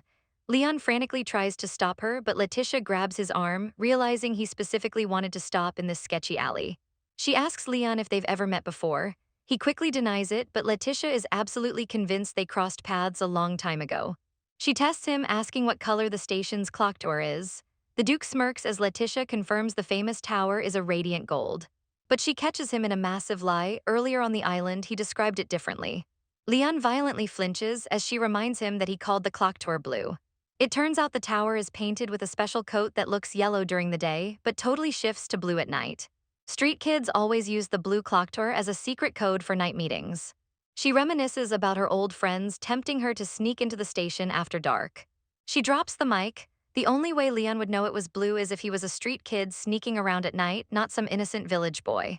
Leon starts sweating bullets as Letitia connects the dots, realizing his entire backstory is completely fake. The Duke drops a chilling smirk, clarifying the situation. They aren't dealing with one Leon with two personalities, they are dealing with two entirely different people. Suddenly, things go south. Letitia yells out as the fake Leon makes his move. Plot twist, the fake Leon grabs Letitia, holding a dagger to her throat. She realizes her past visions weren't hallucinations, they were literal twins. A quick flashback proves there were always two brothers hanging out with their sister. The Duke's eyes glow with pure, murderous rage. He coldly promises the kidnapper a peaceful death if he lets go immediately. Sweating like crazy, the twin demands they let the real Leon escape first. The Duke just points a menacing finger, asking if the punk really plans to leave a scar on his precious daughter. Dark magic swirls around the Duke's hand as he threatens to literally end him in the most miserable way possible. Suddenly, the real Leon bursts through the door, screaming his twin's name, Ledin. In a flash, Jade completely wrecks Ledin, pinning him against the wall with his forearm and offering to execute him on the spot. Letitia frantically waves her arms, begging them to hold on. Jade pauses, listening as Letitia insists she needs to hear the twins' side of the story. The Duke isn't having it. He whips out his cane sword, fully prepared to chop Ledin's arms off for daring to touch his daughter. Letitia desperately tries to physically block him. She practically jumps in front of the blade, promising she isn't hurt at all. The Duke begrudgingly stops. He powers down his terrifying aura, scoffing that he doesn't care about a murderer's sob story, but he can't say no to his baby girl. Jade interrogates the twins, demanding to know when they switched places and which one actually killed Percy. The Duke suddenly turns to Letitia, asking how a little girl figured all this out. Letitia sweats profusely, laughing nervously as both guys completely see through her act. The Duke just clicks his tongue, amused at how easily she manipulates them, while Letitia breathes a massive sigh of relief. Cut to the twins tied up and gagged. The servants rip the tape off their mouths. The Duke violently yanks Ledin by the chin, giving a brutal warning. If he tries to bite his tongue, he'll torture his brother to death. Jade sighs, complaining his dad really should cover Letitia's ears before saying such hardcore stuff. Letitia awkwardly smiles, admitting she heard every single word. The interrogation officially begins. The Duke orders Ledin to explain exactly why he committed the murder. Letitia silently notes that the assassination method perfectly matches the novel's original plot. When Leon went to cut roses, he secretly swapped places with Ledin. While Ledin distracted the group, Leon ambushed Percy, staging the perfect suicide. And when they flashed the mirror signal, they simply swapped back, a flawless twin switcheroo. Letitia asks the burning question, how did Percy die without making a single sound? Was it poison? Ledin smiles bitterly, praising her genius. He explains they used a poisoned handkerchief to knock Percy out cold first.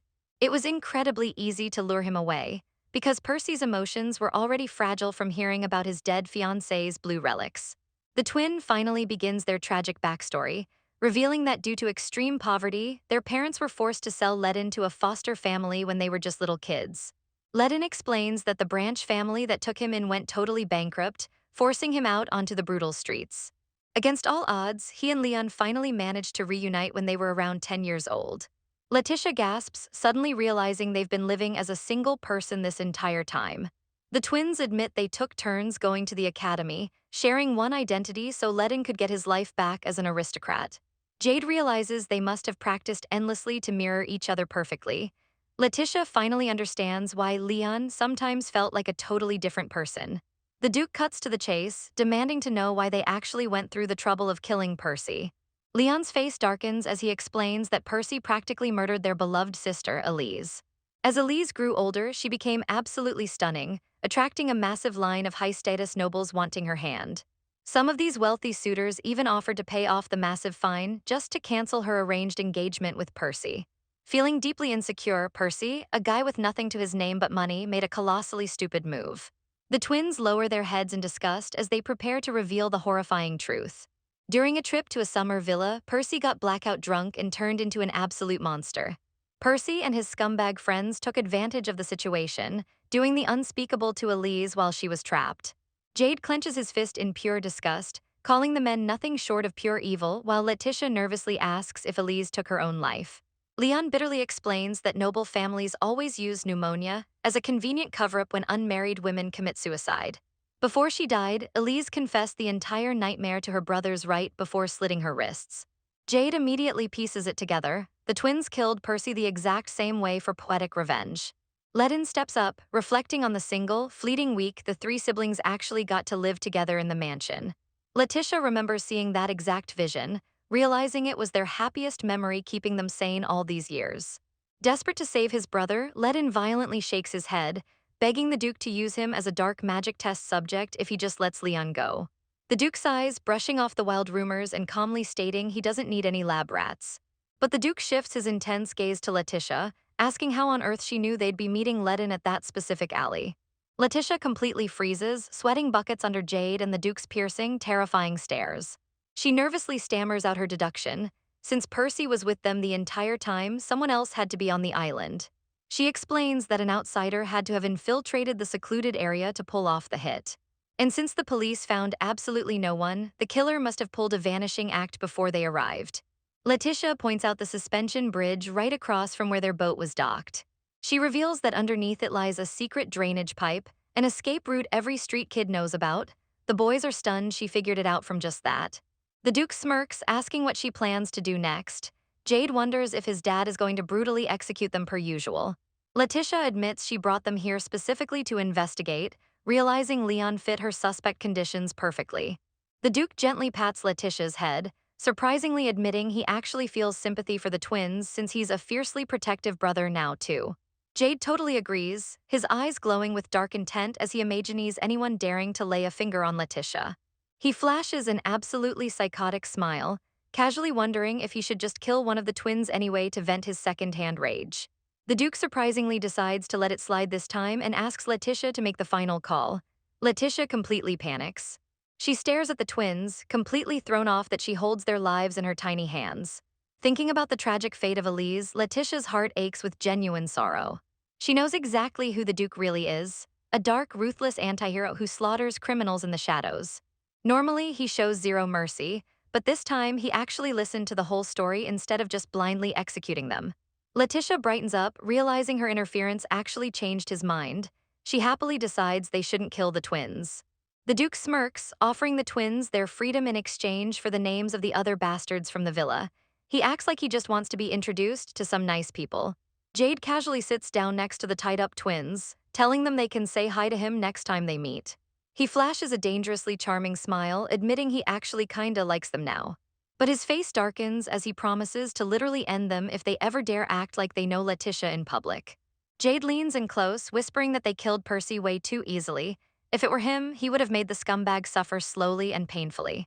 Letitia deadpans, realizing she totally underestimated how insanely unhinged her new rich family really is.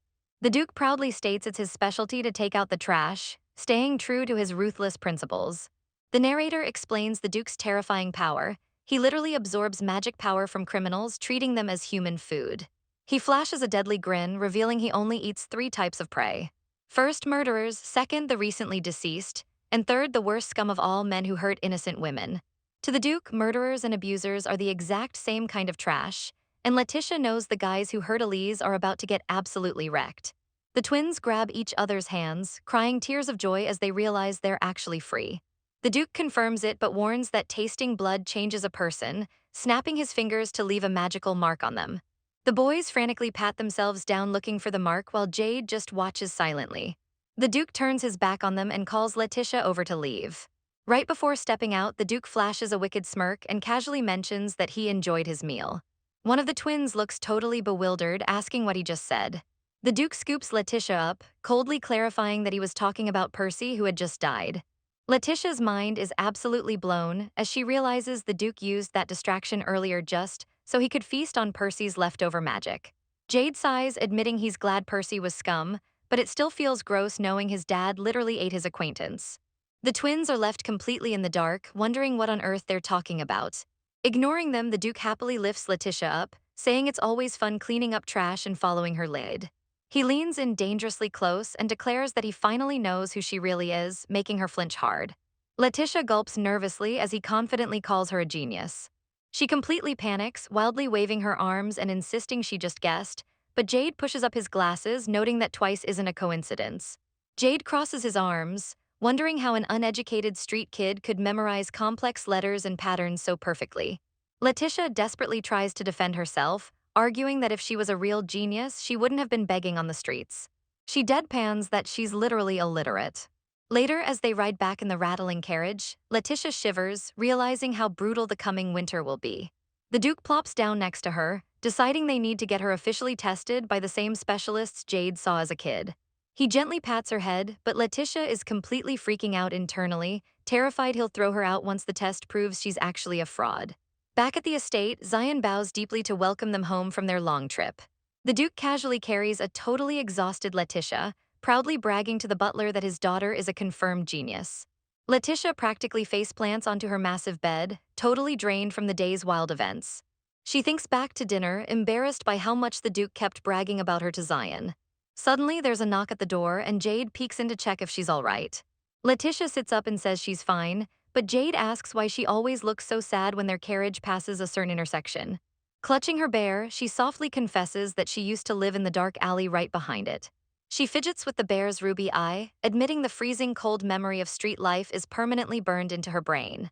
Jade gently asks if that's the only reason, and she sadly admits she misses her old friends too. Jade gives her a comforting pat on the head, reminding her of the street rule to forget each other, and tells her to get some sleep. Lying in bed, Letitia stares at her hand, recalling a strange vision she saw when she touched Callan earlier. She clutches her bear, completely lost on how to handle this mysterious power that wasn't even in the original novel. The next day, the Duke surprises her by asking if she wants to go out, making her bolt upright. He tells her he has business near that coffee shop she liked, so they can swing by. Letitia zips out of the room like a rocket to get ready, while Zion tells her not to rush. The Duke smiles warmly, genuinely happy to see her so excited. She returns wearing the cutest winter coat ever and shyly asks to hold his hand. The Duke's heart absolutely melts, and he pulls her into a massive hug, completely overwhelmed by the cuteness. As they walk, Letitia tightly grasps his bare hand, hoping to trigger another vision like before. But she looks disappointed when absolutely nothing happens, leaving her clueless about how her power works. They eventually arrive at a fancy building labeled Dr. Sybil's Research Institute. The Duke casually mentions they're just here for a small test. Letitia realizes it's the dreaded genius test and absolutely loses it, feeling like a kid tricked into going to the dentist. The Duke tries to reassure her, but she aggressively drags her feet on the floor, angrily calling him a liar. Inside, they're greeted by a smiling, white-haired man in glasses, leaving Letitia wondering if this young guy is really the doctor. The Duke says he has to step out for a bit, flashing the doctor a terrifying glare and warning him not to disrespect his daughter. Letitia desperately grabs his cape, not wanting to be left alone. He gives her a comforting head pat, promising he'll be right back. The doctor warmly introduces himself as Sybil for their first official meeting. He suddenly starts chuckling, teasingly calling her an adorable lost puppy, which earns him a fierce, pouty glare from Letitia. Letitia asks if Sybil is really a professor since he looks way too young, and he proudly confirms he just came of age. He explains that people who earn degrees that early are called geniuses, and the Duke brought her here to see if she's one too. Sybil flashes a warm smile, assuring her they just want to help. But Letitia completely shuts him down, coldly stating she doesn't need help because she isn't a genius. Sybil just chuckles, finding her absolutely adorable, and notes that this kind of thing is super common for noble families. He jokes about foolish parents dragging their kids here, making Letitia instantly defensive of the Duke. He clarifies he means parents who exploit their kids, then starts digging around his desk, asking if she's really sure she isn't a genius. Suddenly, he completely bonks his head on the desk, leaving Letitia thinking this handsome guy is actually a massive klutz. Sybil kicks off the test, throwing complex mazes, numbers, and puzzles at her. Letitia breezes through some but totally blanks on others. She realizes her lack of proper education in both her past and current life is really coming back to haunt her. Looking at a board piece, she points out that a princess can't escape a maze because the knight broke the path. Sybil smiles approvingly as she accurately spots the blocked road. Time flies as she actually enjoys the puzzles, but when Sybil steps away to tally the results, the anxiety sets in. She starts spiraling, convinced real geniuses have photographic memories or do insane mental math, which she definitely can't do. She slumps face first onto the desk, terrified the Duke will be massively disappointed in her. Her mind races, worrying that the Duke wanted to use her for his dark vigilante job and will now find her completely useless. She pictures herself getting tossed onto the streets or treated like a literal Cinderella maid scrubbing floors. Completely overwhelmed, she buries her face in her arms and bursts into tears. The Duke returns and immediately asks what's wrong, ready to throw hands if the doctor upset her. She tearfully confesses that her memory is just average and she couldn't answer the questions, crying that she's totally useless to him. Sniffling hard, she admits she was terrified he'd be disappointed she isn't a prodigy. Without hesitating, the Duke pulls her into a tight, protective hug, softly telling his baby girl to calm down. He stares at her affectionately, admitting the old saying is true, daughters really do play with their fathers' hearts. He reassures her he never had any expectations. In his crazy bloodline, skipping grades and being a prodigy is actually the norm. He explains the dark side of this. True, geniuses often fall into severe depression or take their own lives because their bodies simply can't handle their massive brains. He lifts her up, revealing Jade struggled with mild mental illness as a kid, so he just wanted to be prepared to protect her if she was a genius too. He gently caresses her head, saying he's just thrilled to have such a smart, pretty kid and doesn't care about the genius title. He playfully pokes her nose, telling her it's fine if she's a fool. She can just make spending his infinite wealth her full-time job, ultimate rich dad flex. Letitia deadpans that his way of comforting people is super weird, but she immediately stops crying. The Duke asks if she's ready for that chocolate cake he promised, and she instantly perks up. He tells her the results don't matter anyway, then awkwardly double-checks that the doctor didn't disrespect her. Letitia confirms she actually had fun. Just then, Sybil bursts back into the room, totally hyped to announce the results. The Duke grumpily tells him to wrap it up because it's Letitia's supper time. Sybil confirms she doesn't need special treatment. But he drops a bombshell. She shows outstanding intelligence and is officially classified as talented. Letitia is absolutely shook. Sybil whips out his notes, praising her insane linguistic skills, quick thinking, and god-tier ability to improvise without any formal schooling. He adds that her memorization and grasp of math concepts are completely off the charts for an uneducated kid. The Duke immediately smirks, proudly declaring his daughter is a genius. Letitia is completely baffled by his logic that talented plus cute equals 100% genius. He playfully taps her nose again, reminding her that being smart and filthy rich is just way more fun, so she's definitely going to study now. As they turn to leave for cake, Sybil nervously stammers that Letitia still needs some counseling. The Duke whips around, glaring daggers, and coldly states he's talked with his daughter enough. Sybil practically cries anime tears, desperately explaining the counseling is for her, not him. Looking insanely irritated, the Duke demands they just do it right there, but Sybil awkwardly explains it has to be a private, parent-free session. Letitia gently pats the Duke's chest, telling her grumpy dad she'll be fine since no one would dare mess with her while he's around. Sybil leads her into his massive personal laboratory, completely packed to the brim with books and weird scientific tools. He mentions there's actually a special training course for talented kids like her, but knows the fiercely overprotective Duke would absolutely veto it. Having her sit at the desk, Sybil reveals that this room itself is the actual final test. He playfully challenges her to find the hidden riddle in the room. Letitia starts scanning the brown desk, walls, and shelves. Suddenly it clicks. This room has the exact same layout as the previous room, making this a giant real-life game of spot the difference. Her eyes lock onto the wall as she hunts for the anomaly. She zeroes in on a mysterious painting of a white fence and yellow flowers, knowing she just found her target. Letitia analyzes the two paintings. The outside one features a cross-like intersection, while the inside one shows a circular fence.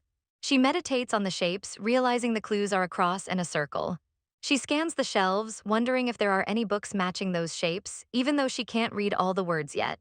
Sybil smiles at her sharp instincts and pulls out a book titled The Origin of the Cross.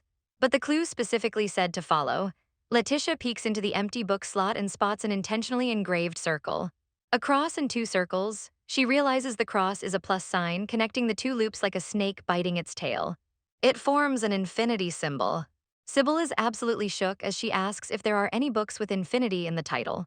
He pulls out a book titled Infinite Destiny like a magic trick. Letitia cheers as she totally nails the riddle. Sybil hands her a card hidden inside, praising her incredible inference skills. He notes they have more riddles, but the Duke's patience is probably zero by now, so they wrap it up. Letitia realizes the prize card is actually the doctor's personal laboratory business card. Sybil gives her shoulder a gentle pat, explaining that smart kids like her see the world differently. He warmly promises his door is always open if she ever feels lost. Sybil reads her mind, pointing out that Callan isn't testing her out of expectation but out of pure fatherly pride. Letitia realizes he's totally right. Suddenly, two massive bangs rattle the heavy doors. Callan bursts in looking ready to throw hands, glaring at Sybil for taking way too long. Sybil hilariously scrambles backward, nervously explaining he was just giving her some test advice. Letitia giggles, telling Callan she got his card and that the doctor is basically a comedian. Callan just gives him the ultimate death stare. Callan softly pats Letitia's head, saying he'd love for her to call him father whenever she's ready. Then he turns back to Sybil, firmly threatening to make him pay later as they leave. Letitia waves a happy goodbye. But as the door clicks shut, Sybil's friendly demeanor completely vanishes.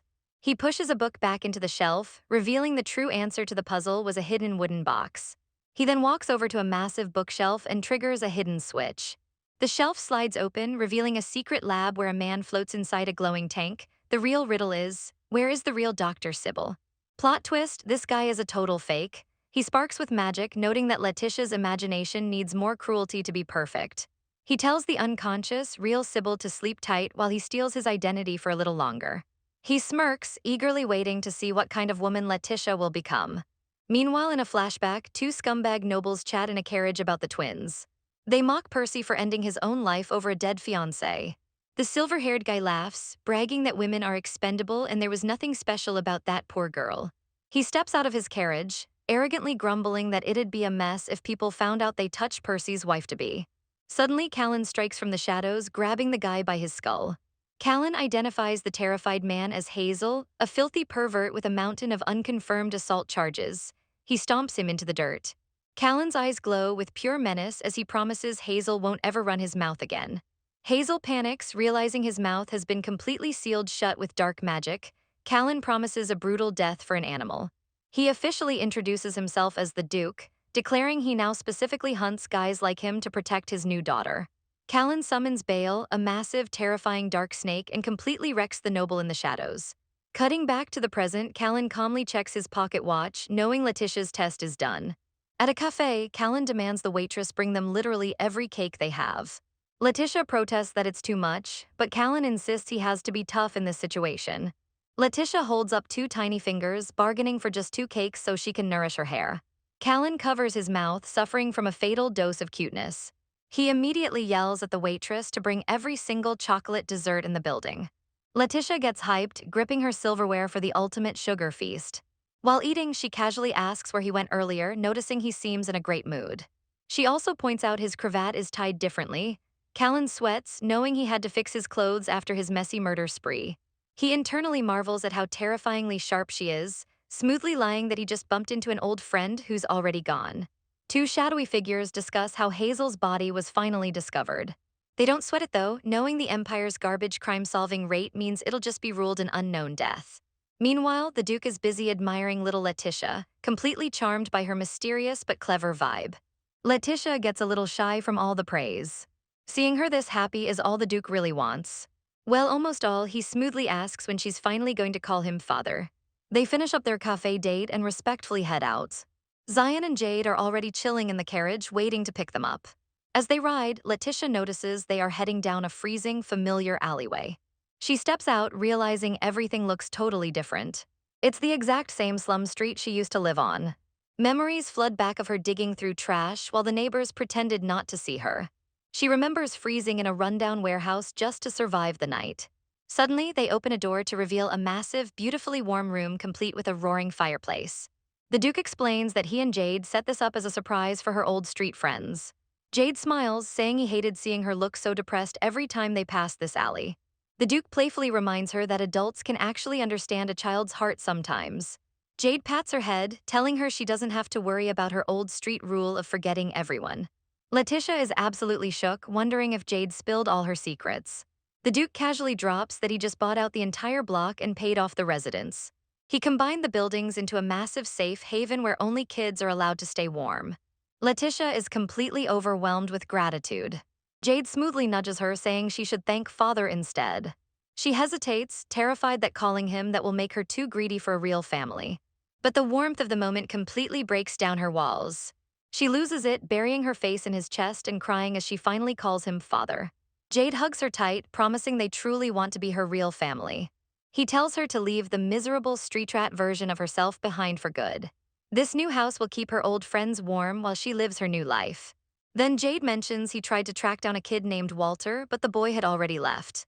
He wonders if they should send out a search party. Letitia shakes her head, totally confident that Walter is a survivor who will thrive anywhere. And just like that, her cold winter finally ends, completely rewriting Walter's dark fate in the process.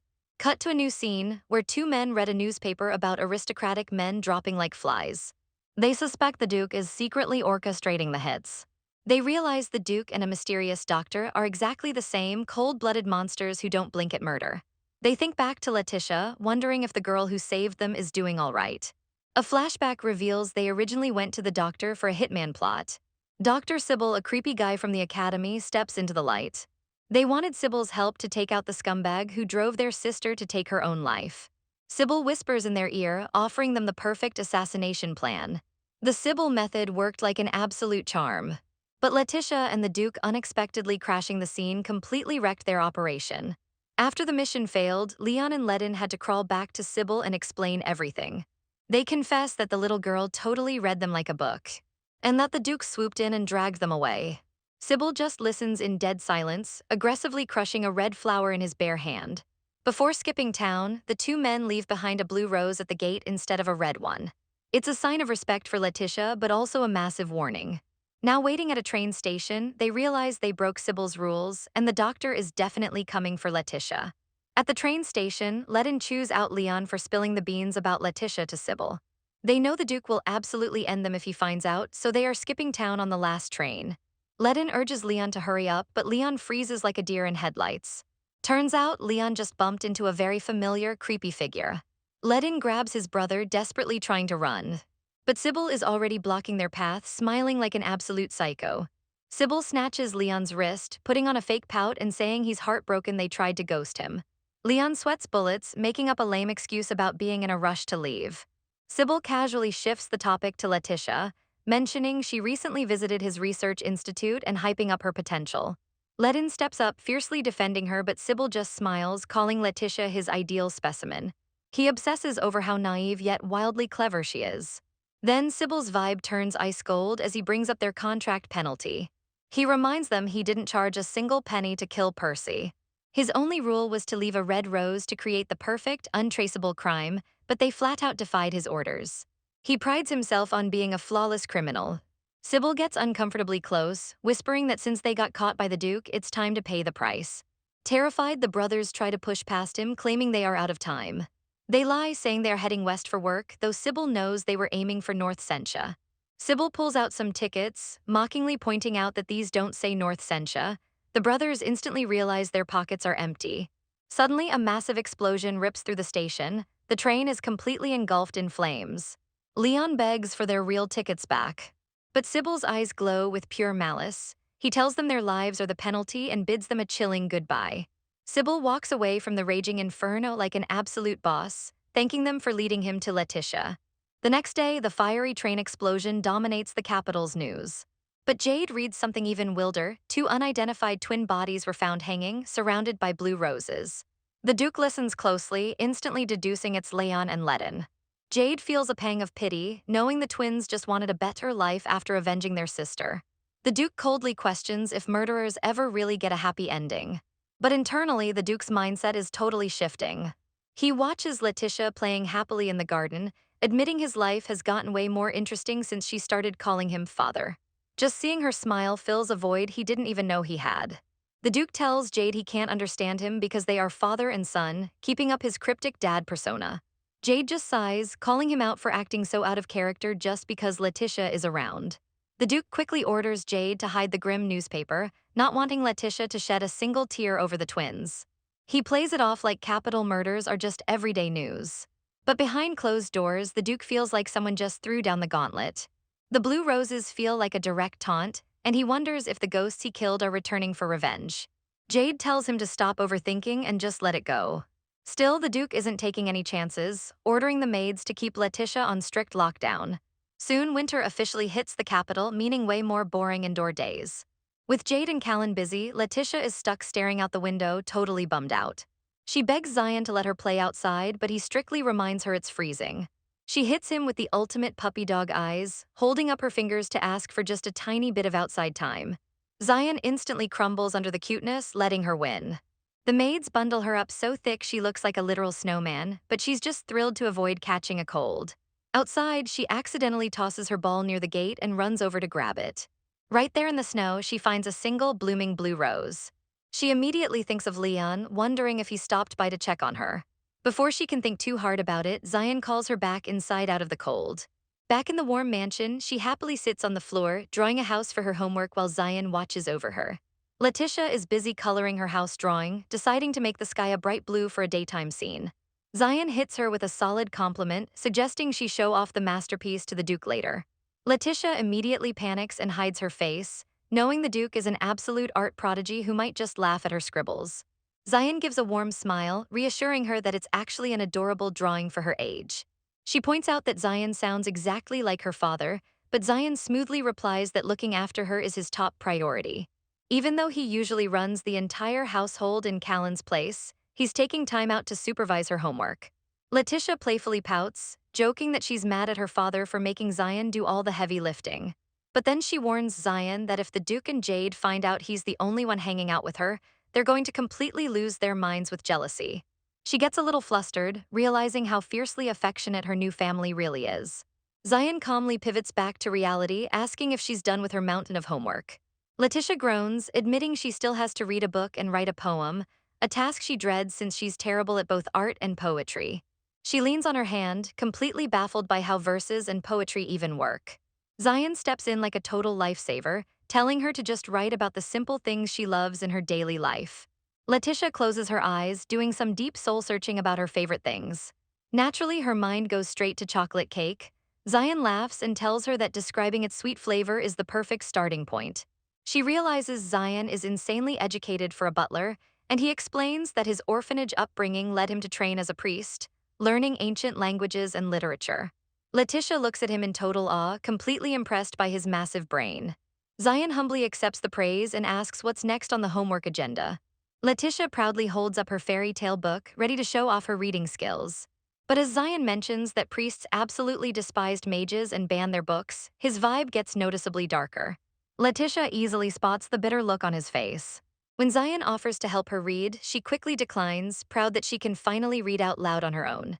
Then she hits him with the ultimate sweetheart move, offering to read the forbidden book to him since he missed out as a kid. Zion is totally caught off guard by her kindness, rubbing his chin as he worries the Duke might actually throw a fit over this bonding moment. But he brushes it off, and Letitia starts reading the kingdom's most famous story about a good mage and an evil mage. She remembers her teacher mentioning that this story is actually about the Duke's family. Zion confirms it, pointing to the little black mage in the book. Letitia hilariously assumes the Duke is the evil mage, causing Zion to awkwardly cough and admit the Duke isn't exactly a saint. He explains that the good mage in the legend was actually a craftsman, marking the beginning of the Duke's powerful bloodline. Letitia dives into the story, reading about a time when both good and evil mages roamed the kingdom. Back then, mages were incredibly overpowered, using magical crystals to insanely boost their stats. But the greedy evil mages started using their wild powers to experiment on and harm innocent people. So the normal citizens teamed up, grabbing pitchforks and torches to fight back. A faction of good mages, led by a powerful black mage named Llewellyn, joined the people's side. This sparked the legendary Mage War, a massive, explosive clash of magic.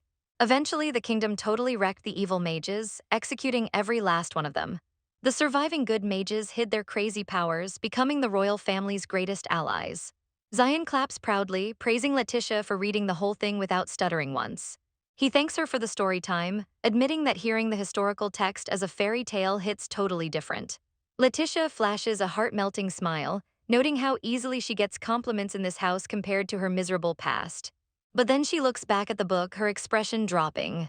She hits Zion with cold facts. This cute little fairy tale is actually incredibly brutal. She points out that they basically sugar-coated a massive, bloody massacre with adorable cartoon drawings. Zion confirms that it's all true history. The Duke's ancestor was the first mage to stand with humanity, granting their family untouchable power. Because of this, the Duke's family holds a total monopoly over producing and exporting kingdom technology, making them virtually untouchable by the royals. With the history lesson over, Zion excuses himself to prep dinner. He promises to whip up some chocolate cake for dessert, sending Letitia into absolute hype mode. Energized by the promise of cake, she gets back to the grind, determined to finish her poetry homework. She chews on her pencil, trying to brainstorm the perfect lines. Suddenly, she looks up and her face lights up. The Duke is finally home. The Duke easily scoops Letitia up, wondering why she's getting lighter even though she insists she's gaining weight. He hits her with a soft smile, admitting he loves it when she's a tiny creature that can't leave his nest. Letitia plays it cool, excusing herself to change for dinner. But as she leaves, Zion walks in looking stiffer than a board, instantly making the Duke suspicious. Zion claims he's just dropping off Letitia's homework, but the Duke immediately asks if he peeked. Zion stammers that it was right on top. The Duke snatches the paper, totally unaware that Letitia is secretly spying on them from the corner. The Duke and Jade stare at the paper, literally trembling over her messy scribbles and misspelled words. The Duke dramatically decides to summon scholars to analyze her poetry, while Jade points out she just wrote about her passion for chocolate cake. Zion sweats bullets as the Duke talks about framing the homework, realizing these two are totally unhinged. They completely fanboy over the paper, declaring that not even a fairy could be as lovable as Letitia. Zion just closes his eyes, completely giving up on bringing logic into this conversation. Jade suggests putting protection magic on the poem, and the Duke totally agrees. But then the Duke turns his terrifying glare on Zion, accusing him of overstepping his boundaries. Turns out, the Duke is insanely jealous because Letitia mentioned Zion in the poem instead of him. Jade gets completely triggered too, wondering why he wasn't mentioned first since he plays with her the most. Zion begs for the poem back, warning that Letitia will be upset, but the Duke is already plotting to publish it in the newspaper. Zion desperately explains that making it public would embarrass her to death. Jade finally backs down, agreeing they should keep her loveliness a family secret. Zion breathes a sigh of relief, successfully convincing them that praising her too early might stunt her growth as a writer. Internally, Zion vows to take her fairy tale drawing to the grave so the Duke doesn't try to publish that too. Later at dinner, Letitia hits them with a death glare, flat out stating she hates her father and brother. The Duke starts sweating, fumbling to explain it was a mistake. Without hesitating, Callan points directly at Zion, throwing him completely under the bus. The Duke instantly joins in, shamelessly pointing his finger at the poor butler too. Jade shakes his head and blames Callan, turning the dining room into an absolute circus of pointing fingers. Letitia is absolutely not having it. She drops her fork and storms out early.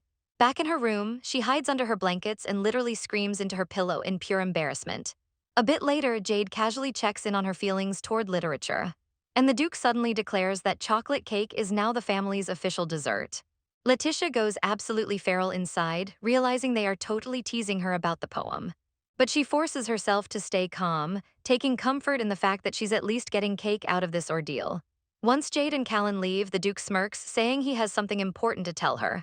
He teases that it's something she'll love. Letitia gets hyped, guessing they are going to the circus or a picnic. She grips the doorframe, refusing to fully leave her room just in case it's a trick. The Duke drops the bomb. He's talking about sending her to school. As she steps out in shock, the Duke leans in and laughs, teasing her for finally falling for his trap to leave her room. He explains he's planning to enroll her in a prestigious private school.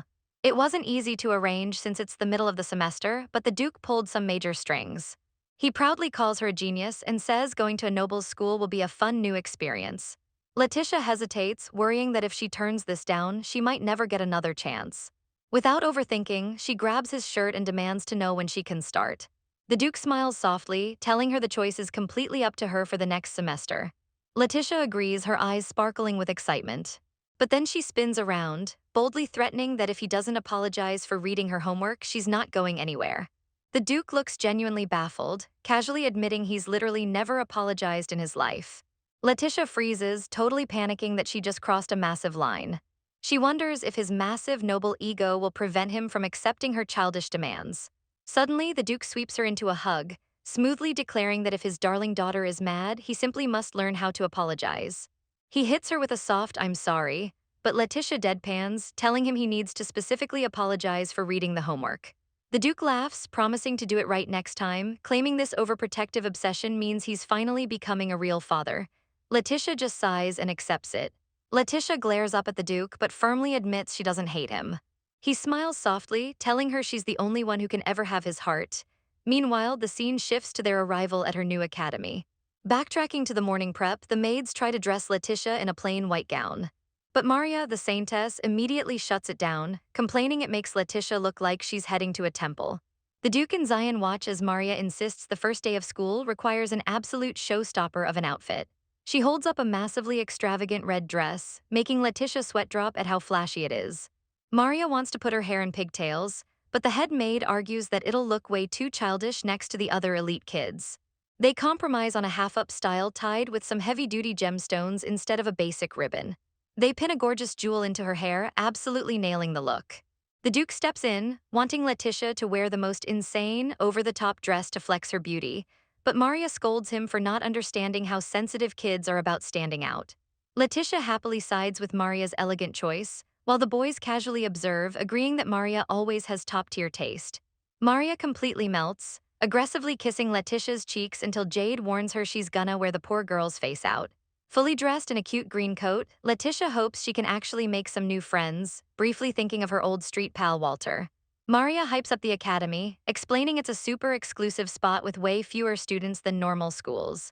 When the Duke drops the name Madame Paulin's School for Nobles, Maria is absolutely shook. She asks how he even managed to snag an acceptance letter for that ultra-elite place, and the Duke just smirks like an absolute boss. Maria leans in, whispering her worries about sending Letitia into such a cutthroat noble environment. But the Duke just offers Letitia his hand, asking if she's ready to go. Letitia excitedly waves goodbye to her brothers as they head out. On the carriage ride, Maria stresses about the school's insane tuition and their obsession with family backgrounds. Letitia starts getting nervous, wondering if she'll even fit in. Maria softly suggests finding a more comfortable school so Letitia doesn't get overwhelmed.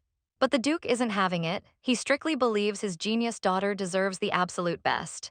Letitia innocently asks if the studying is super hard there. Maria sweats, knowing the real issue isn't the grades, it's the massive egos of the noble students. They finally arrive and are greeted by Madame Polly. The Duke doesn't waste a single second. He boldly demands that Letitia gets the best treatment because she is incredibly special. Letitia practically dies of embarrassment. Madame Polly just laughs, noting that the rumors of the cold Duke softening up are actually true. She asks if he wants obvious favoritism, but the Duke clarifies he just wants seamless, unnoticeable care. Letitia steps up and delivers a flawless, elegant greeting. Madame Polly is charmed and says it's time for Letitia to finally meet her classmates. She respectfully excuses Maria, recognizing her high status as the saintess of the empire. Madame Polly promises to take special care of Letitia, and Letitia stares up at her, taking in her strict but professional vibe. Maria whispers a quick goodbye, pointing out a detail about the teacher that leaves Letitia slightly confused. The Duke tells Letitia he'll pick her up later, and she bravely nods. She gives Maria one last energetic wave before heading inside. As they walk the halls, Madame Polly explains that her current class will stick together all the way until graduation. Letitia clutches her coat, realizing she's stuck with these kids for the long haul. She takes a deep breath, hoping these noble kids are nicer than the ones on the streets. Madame Polly opens the door and introduces Letitia to the room. Since there's no official class today, they are just having a tea party. The room is filled with snobby-looking kids. Immediately, a girl with massive blonde drill hair steps up, eyeing Letitia down and asking if she's the Duke's adopted kid. Letitia politely says yes, trying to be friendly, but drill hair just aggressively stares her down. Drill hair flexes that this is an elite class for ages 8 to 14. She brags that more than half of the class is literal royalty. Letitia does some quick mental math, and innocently points out that half of half means there are only 2 royal students in the room. The other girls snicker and drill hair turns beet red, completely humiliated by the fast logic. Furious, drill hair throws a total tantrum. She admits they can't kick Letitia out because of the Duke's power, but jabs a finger right in Letitia's face. She aggressively declares that they are the real nobles who will rule the future, demanding Letitia know her place. Letitia just stares at her blankly, realizing these elite kids are exactly as pathetic and cruel as the street rats from the slums. She drops a deadpan great, totally unbothered. The snobby blonde girl with drill hair announces that the class is putting on a play for the year-end festival.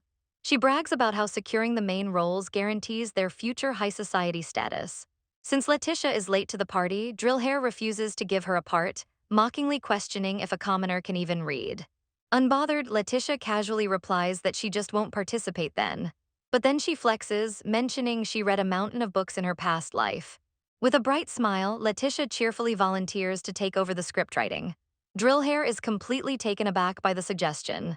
The other noble girls whisper among themselves, totally confused by the idea. Letitia ignores their awkwardness and snatches the script to take a look.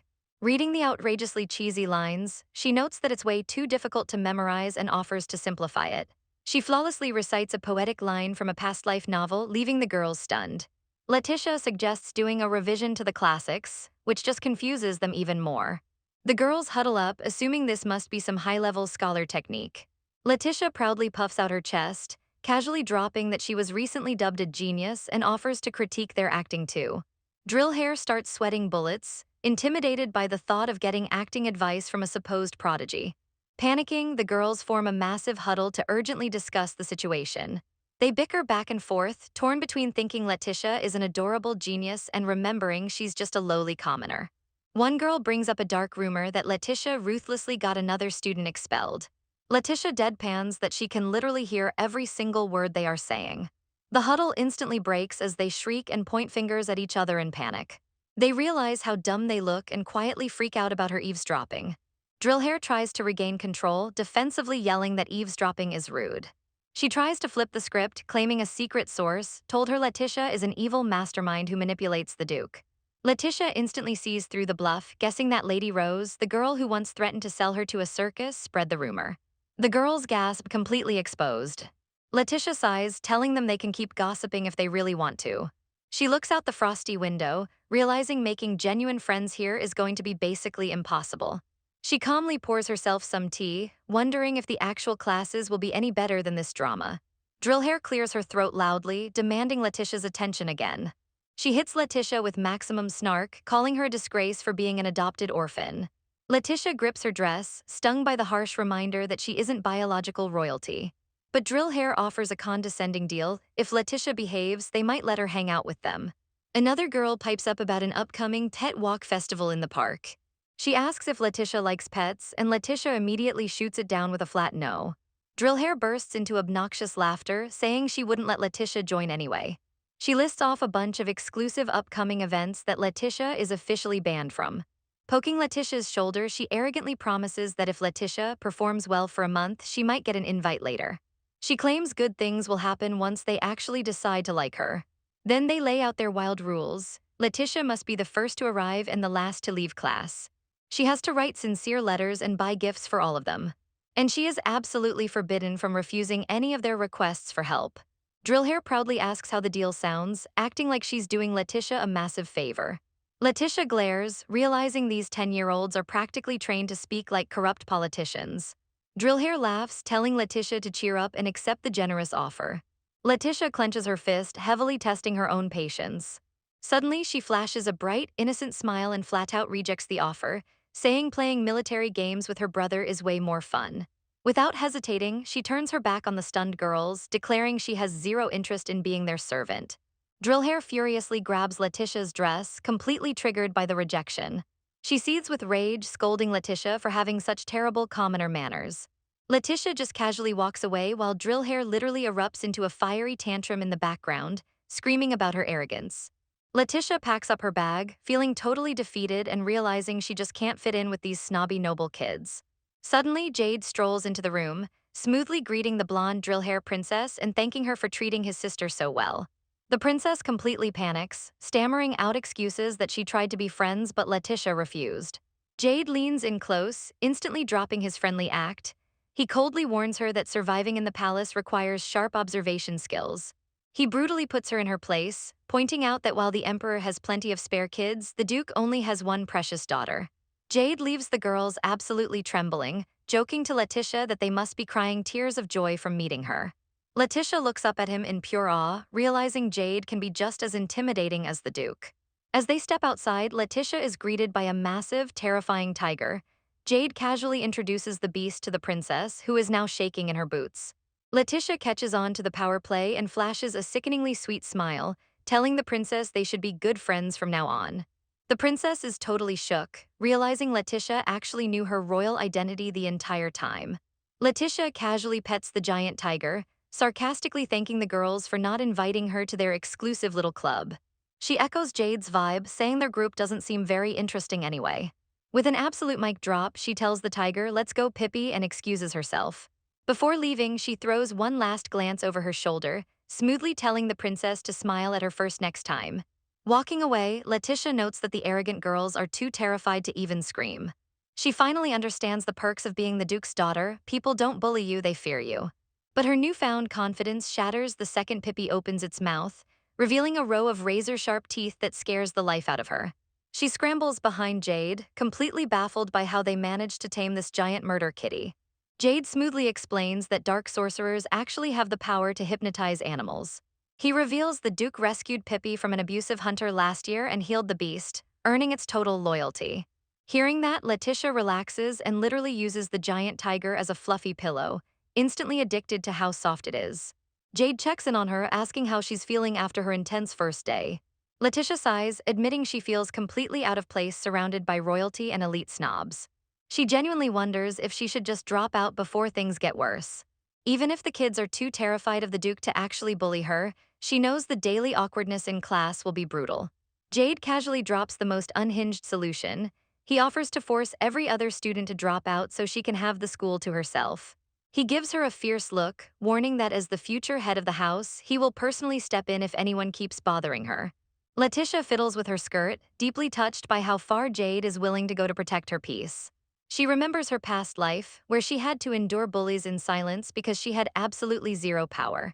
Back then, she used to bow her head and offer gifts just to survive, accepting being treated like invisible trash.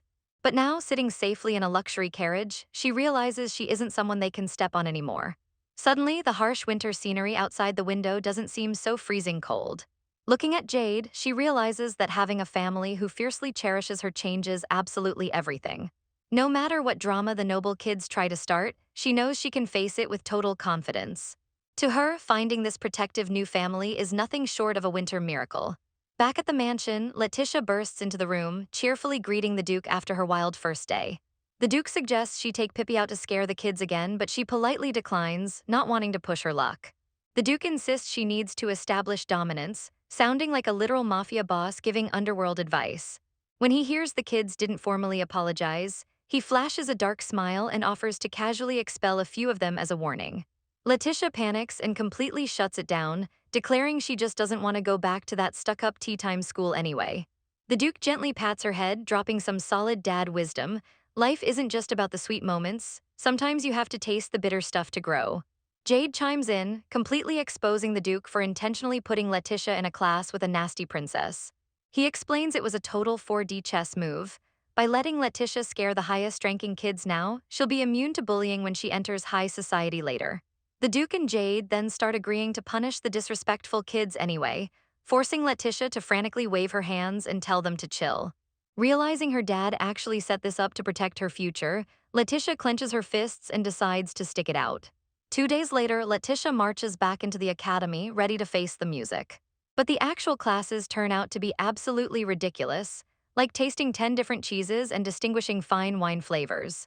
While the other girls gracefully fan themselves during art history, Letitia sweats, realizing this is basically advanced snob training. Meanwhile, she notices that the aftermath of her tiger flex is still going strong. Even the arrogant drill hair princess, Lavin, looks completely traumatized, sweating bullets and avoiding Letitia like the plague. Break time hits and the classroom is drowning in an awkward wave of fear. Another girl approaches Letitia, explaining that she missed the Wild Park incident. She reveals that the royal family absolutely chewed out the noble kids for what happened, leaving them too terrified to even apologize properly. The kids are just sheltered and immature, so she asks Letitia to cut them some slack. Letitia is totally fine, and the girl notes that Letitia looks precious but surprisingly mature. Letitia casually agrees, owning her maturity. The girl apologizes for not stepping in when the others were being mean on the first day. Letitia beams, genuinely touched to finally meet a nice person in this snobfest. The girl introduces herself as Angel from the Count Callan family, and Letitia warmly shares her name. Angel compliments Letitia's gorgeous reddish hair. Letitia returns the compliment, internally realizing this is her very first normal conversation with another girl. She asks if the classroom is always this dead silent. Angel explains that normally they're loud and playing outside, but the recent drama completely killed the vibe. Letitia praises Angel's maturity, but decides they need to fix this gloomy atmosphere immediately. She suggests they just play a game, knowing that's the easiest way for kids to bond. Suddenly, the teacher dismisses the main class, mentioning an optional additional lesson in the next room. Letitia bids Angel goodbye for the day. Knowing she's behind the other nobles, Letitia sneaks into the extra class to level up her knowledge. But inside, she spots a boy with the most mesmerizing, jewel-like eyes she's ever seen. She's totally confused since this is an all-girls school, but the boy casually approaches her. He introduces himself as Cedric, explaining he's just taking a guest class from a different academy. Letitia is stunned, thinking he has a precious, glowing aura just like her brother Jade. With his shiny platinum hair, he looks like a literal angel with a super grown-up vibe. They take their seats right next to each other in the massive, empty classroom. Letitia formally introduces herself as a member of the Llewellyn Duchy. Cedric's eyes widen as he recognizes her from all the crazy rumors floating around. They do a quick age check, he's 13 and she's 10. Letitia is internally screaming, realizing he's the first boy she's met who actually has basic manners.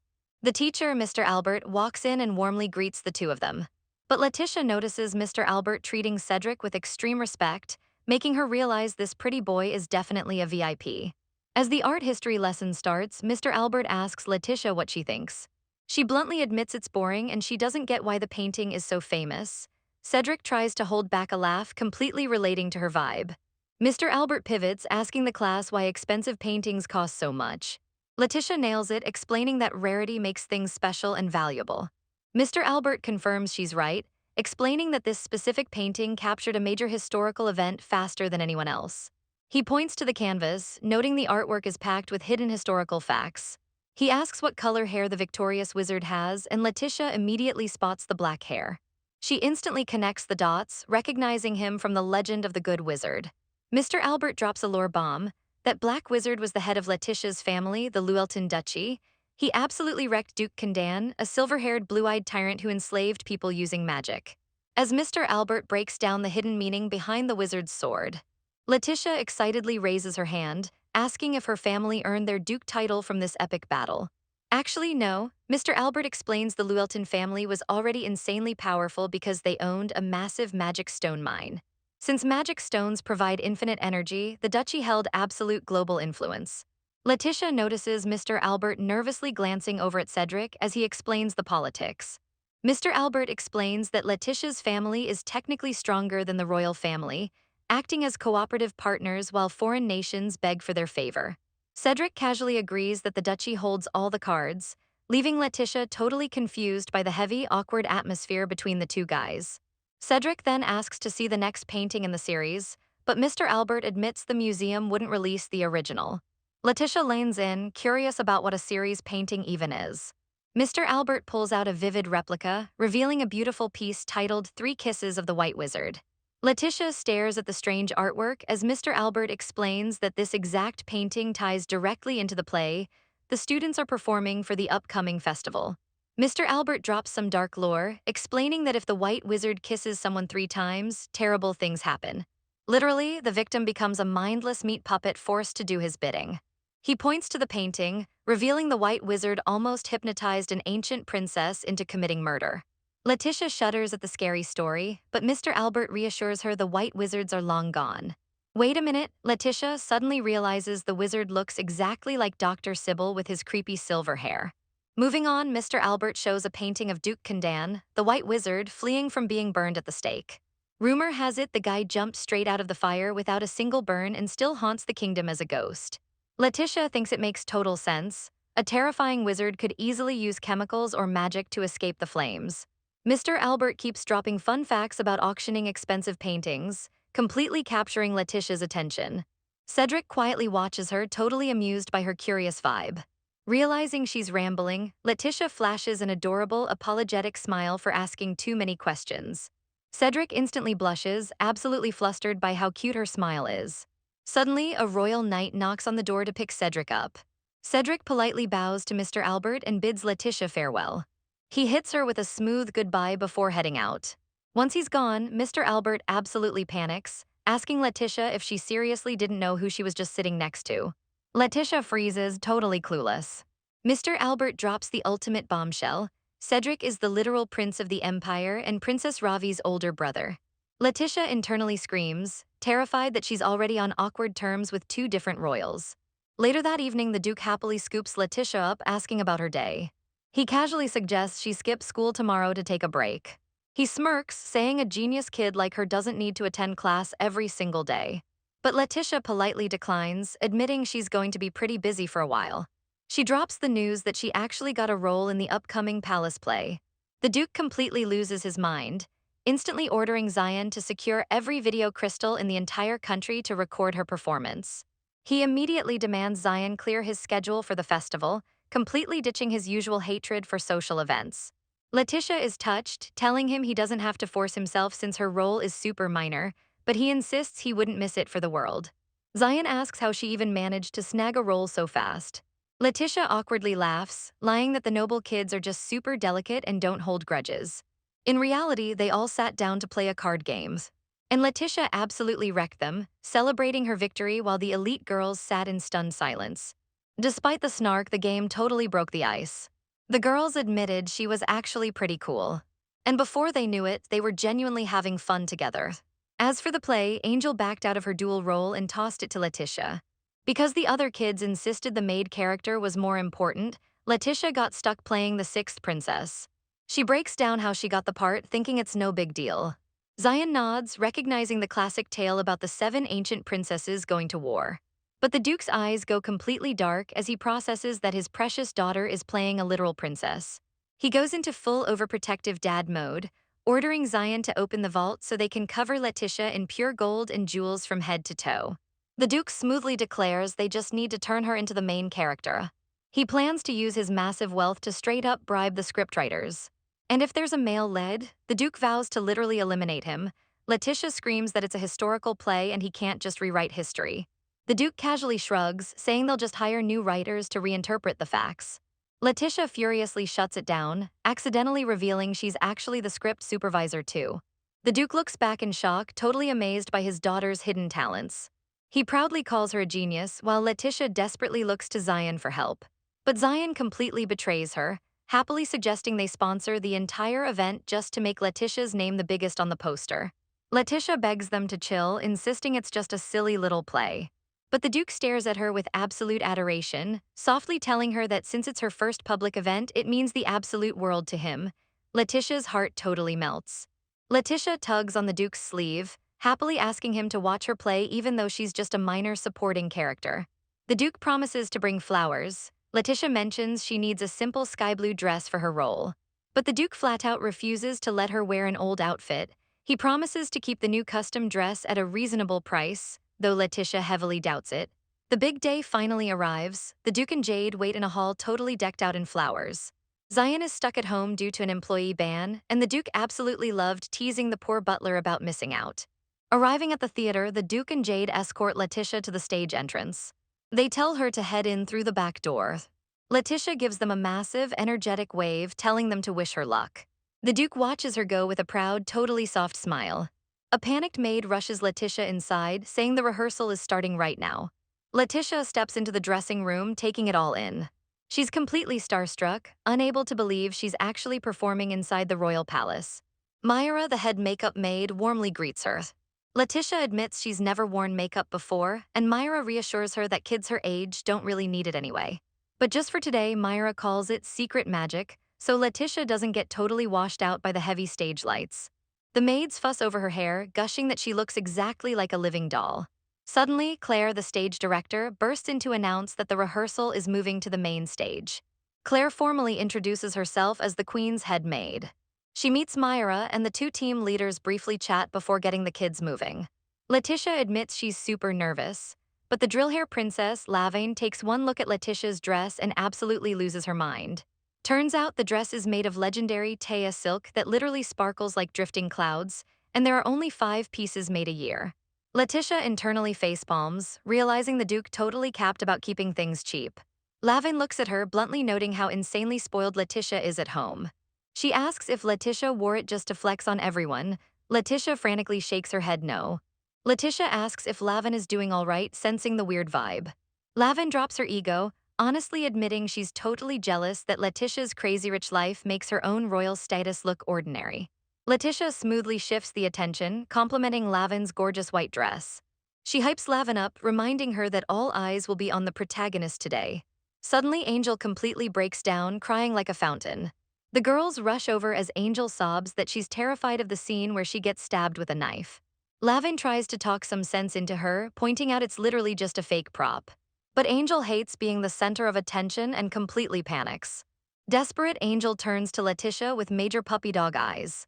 She knows Letitia already memorized the entire script and asks for a massive favor. They decide to do a quick rewrite. Angel will handle the boring lines while Letitia takes the scary stabbing scene. Letitia agrees to carry the heavy scene, and the girls pull her into a massive, thankful group hug. Moving to the stage, Letitia is totally blown away by the insanely detailed palace set. Lavin points out a strong incense smell, signaling that the royal family is officially entering the building. They quickly review the scene.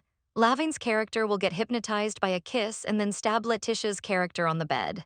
Letitia touches the bed, amazed that all this fancy furniture is literally just hollow props. Lavin pulls out the prop dagger, showing how the blade pushes inward so no one actually gets hurt. She tells Letitia not to flinch, because she needs to stab her left heart super hard for dramatic effect. Letitia nods, mentally preparing herself to act shocked and cry like her life depends on it. They practice the choreography, wildly jabbing the fake knife while Letitia gets into character. Claire walks in for a final safety sweep of the stage props. She catches the girls playing with the dagger and immediately stops them to check it. Even though Lavin insists it's safe, Claire confiscates the knife, refusing to take any risks since the queen is watching. Meanwhile, Claire spots a strange guy creeping around with a massive bag of blue crystals. The guy introduces himself as Yon, the mage hired by the Duke to literally record the play from every angle using video stones. Out in the audience, the nobles are absolutely losing their minds as the Duke and Jade take their seats, shocked to see them at such a trivial event. At a grand theater, the crowd swoons over the wildly popular Jade. Even the king himself makes a surprise appearance, drawing all the attention in the room. Meanwhile, a bummed-out Letitia peeks from behind the curtains, pouting because she can't find Prince Cedric anywhere. Her attendant tries to hype her up, promising she is about to make a legendary society debut. She reassures Letitia that she snagged the most important scene today and will totally steal the show. Apparently, Letitia's crazy tiger taming stunt has the whole social circle buzzing. People are even spreading wild rumors that she is the Duke's biological kid, despite her lack of magic and red eyes. Realizing she is about to be under a massive microscope, Letitia starts sweating bullets. Suddenly, the king's chief attendant approaches and summons the nervous girl directly to his majesty. Stepping up to the plate, the Duke proudly introduces Letitia as his newly adopted daughter. The king is instantly won over, completely melting at how cute she is. Jade affectionately pats her head, and the king notes they look exactly like real blood siblings. Things escalate quickly when the king and the duke casually discuss giving Letitia an official royal title. Letitia eavesdrops, completely shook by the massive status upgrade. But before they can finalize anything, the duke grabs her hand to lead her to the stage. Out of nowhere, a weird memory flashes through Letitia's mind of two men discussing secret escape routes. The men talk about hidden doors and a completely classified underground waterway. The vision reveals exact instructions on how to find these hidden passages behind a painting. Letitia snaps back to reality, trying to brush off the sudden intense feeling of dread. She grips her dress, wondering whose mysterious memories she just absorbed like a sponge. She realizes one of the men looked exactly like an older Cedric, and the other resembled Mrs. Sybil. In the vision, they study a complex blueprint of the very theater she is standing in. Before she can spiral into a full panic, someone grabs her from behind. It is her classmate Lavin, looking completely out of breath. Letitia is absolutely blinded by the girl, who has covered herself in an aggressive amount of body glitter. But Lavin suddenly looks like she is going to hurl, feeling completely outclassed by Letitia's royal support. Lavin bursts into tears, confessing her parents do not even care about her performance today. Showing she has a heart of gold, Letitia gently holds her hands to comfort her. She keeps her own dark past a secret, knowing these noble kids would lose their minds if they knew she used to eat garbage off the streets. Lavin admits she grinds so hard at school because her future is completely uncertain. Since she will not inherit anything, she needs to secure her own bag and find a job later. The two girls share a massive, sparkly hug, finally bonding over their struggles. Lavin gets emotional, assuming Letitia eats like a horse because of severe childhood starvation trauma. Letitia instantly snaps, looking ready to throw hands over the disrespect. She angrily clarifies that she just eats a lot because the food is delicious, period. The tension breaks and Lavin finally giggles, officially admitting defeat to the former commoner. She declares Letitia her friend, leaving our girl pleasantly surprised by the character development. Lavin then points out her seemingly perfect older sister sitting in the VIP section. She reveals she took this role just to outshine her sister and finally earn her parents' attention. Letitia learns that the theater festival was actually paused for 4 whole years. Leaning in close, Lavin drops a massive, dark secret. The last time they did this play, it was cancelled because someone actually died during rehearsal. Letitia's eyes go wide with absolute shock. Lavin explains that a young adopted girl was tragically crushed by a falling chandelier right on the stage. Ever since that day, the doors to this small theater were heavily chained up and locked away. Letitia gulps nervously as Lavin casually mentions the ghost of a crying girl haunting the place every night. Unfazed by her own ghost story, Lavin hypes herself up to crush the performance and heads for the curtains. Fast forward and the play is an absolute train wreck. A kid completely forgets their lines, forcing Letitia to desperately hold up cue cards in the background. To make matters worse, Callan's magical recording stones completely ignore the play and just aggressively stalk Letitia around the stage all night. It's finally time for the climax, and a maid pushes a nervous Letitia onto the stage. Lavin is already in position, literally sparkling from head to toe with all the glitter she put on earlier. But as Letitia steps up, she notices some weird candle wax dripping onto the set. Lavin aggressively whispers for Letitia to hurry up and stab her so they can finish the scene. Trying to focus, Letitia raises the prop dagger, yells her line, and brings it down. Suddenly, real blood splatters everywhere and Lavin gasps in pure agony. Letitia totally freezes, staring in absolute horror at her bleeding friend. She drops the dagger like a hot potato, her hands shaking violently as the reality sets in. A maid screams at the top of her lungs that the prop sword was switched. The crowd goes absolutely wild, screaming for guards and accusing Letitia of stabbing the princess. Letitia frantically shakes Lavin, begging her to wake up. But as the guards storm the stage, she realizes Lavin isn't even breathing. Letitia is completely paralyzed, wondering if she really just caught a body on stage. Out of nowhere, Jade rushes in and yanks Letitia away from the chaos. He argues it was a setup, but the king isn't having it, screaming that this is an attempted royal assassination. That's when the Duke steps up, summoning a massive shadow snake and declaring absolutely nobody is touching his daughter. Suddenly, a massive fire erupts on stage, sending the theater into total panic. Letitia cowers as the flames spread around her like crazy. The maids desperately try to evacuate the nobles from the burning room. Jade grabs Letitia to escape, but she screams out for Lavin, who is still trapped in the inferno. They rush to the exits, but the doors are totally jammed, leaving them trapped. Right then, Letitia remembers her weird vision of a secret door hidden behind the center portrait. She points it out and Jade notices smoke slipping through the cracks. It's real. Letitia yells to her dad that she hears wind, telling him they need to bust down that painting immediately. The Duke doesn't hesitate, sending his shadow snake to absolutely obliterate the wall and reveal the tunnel.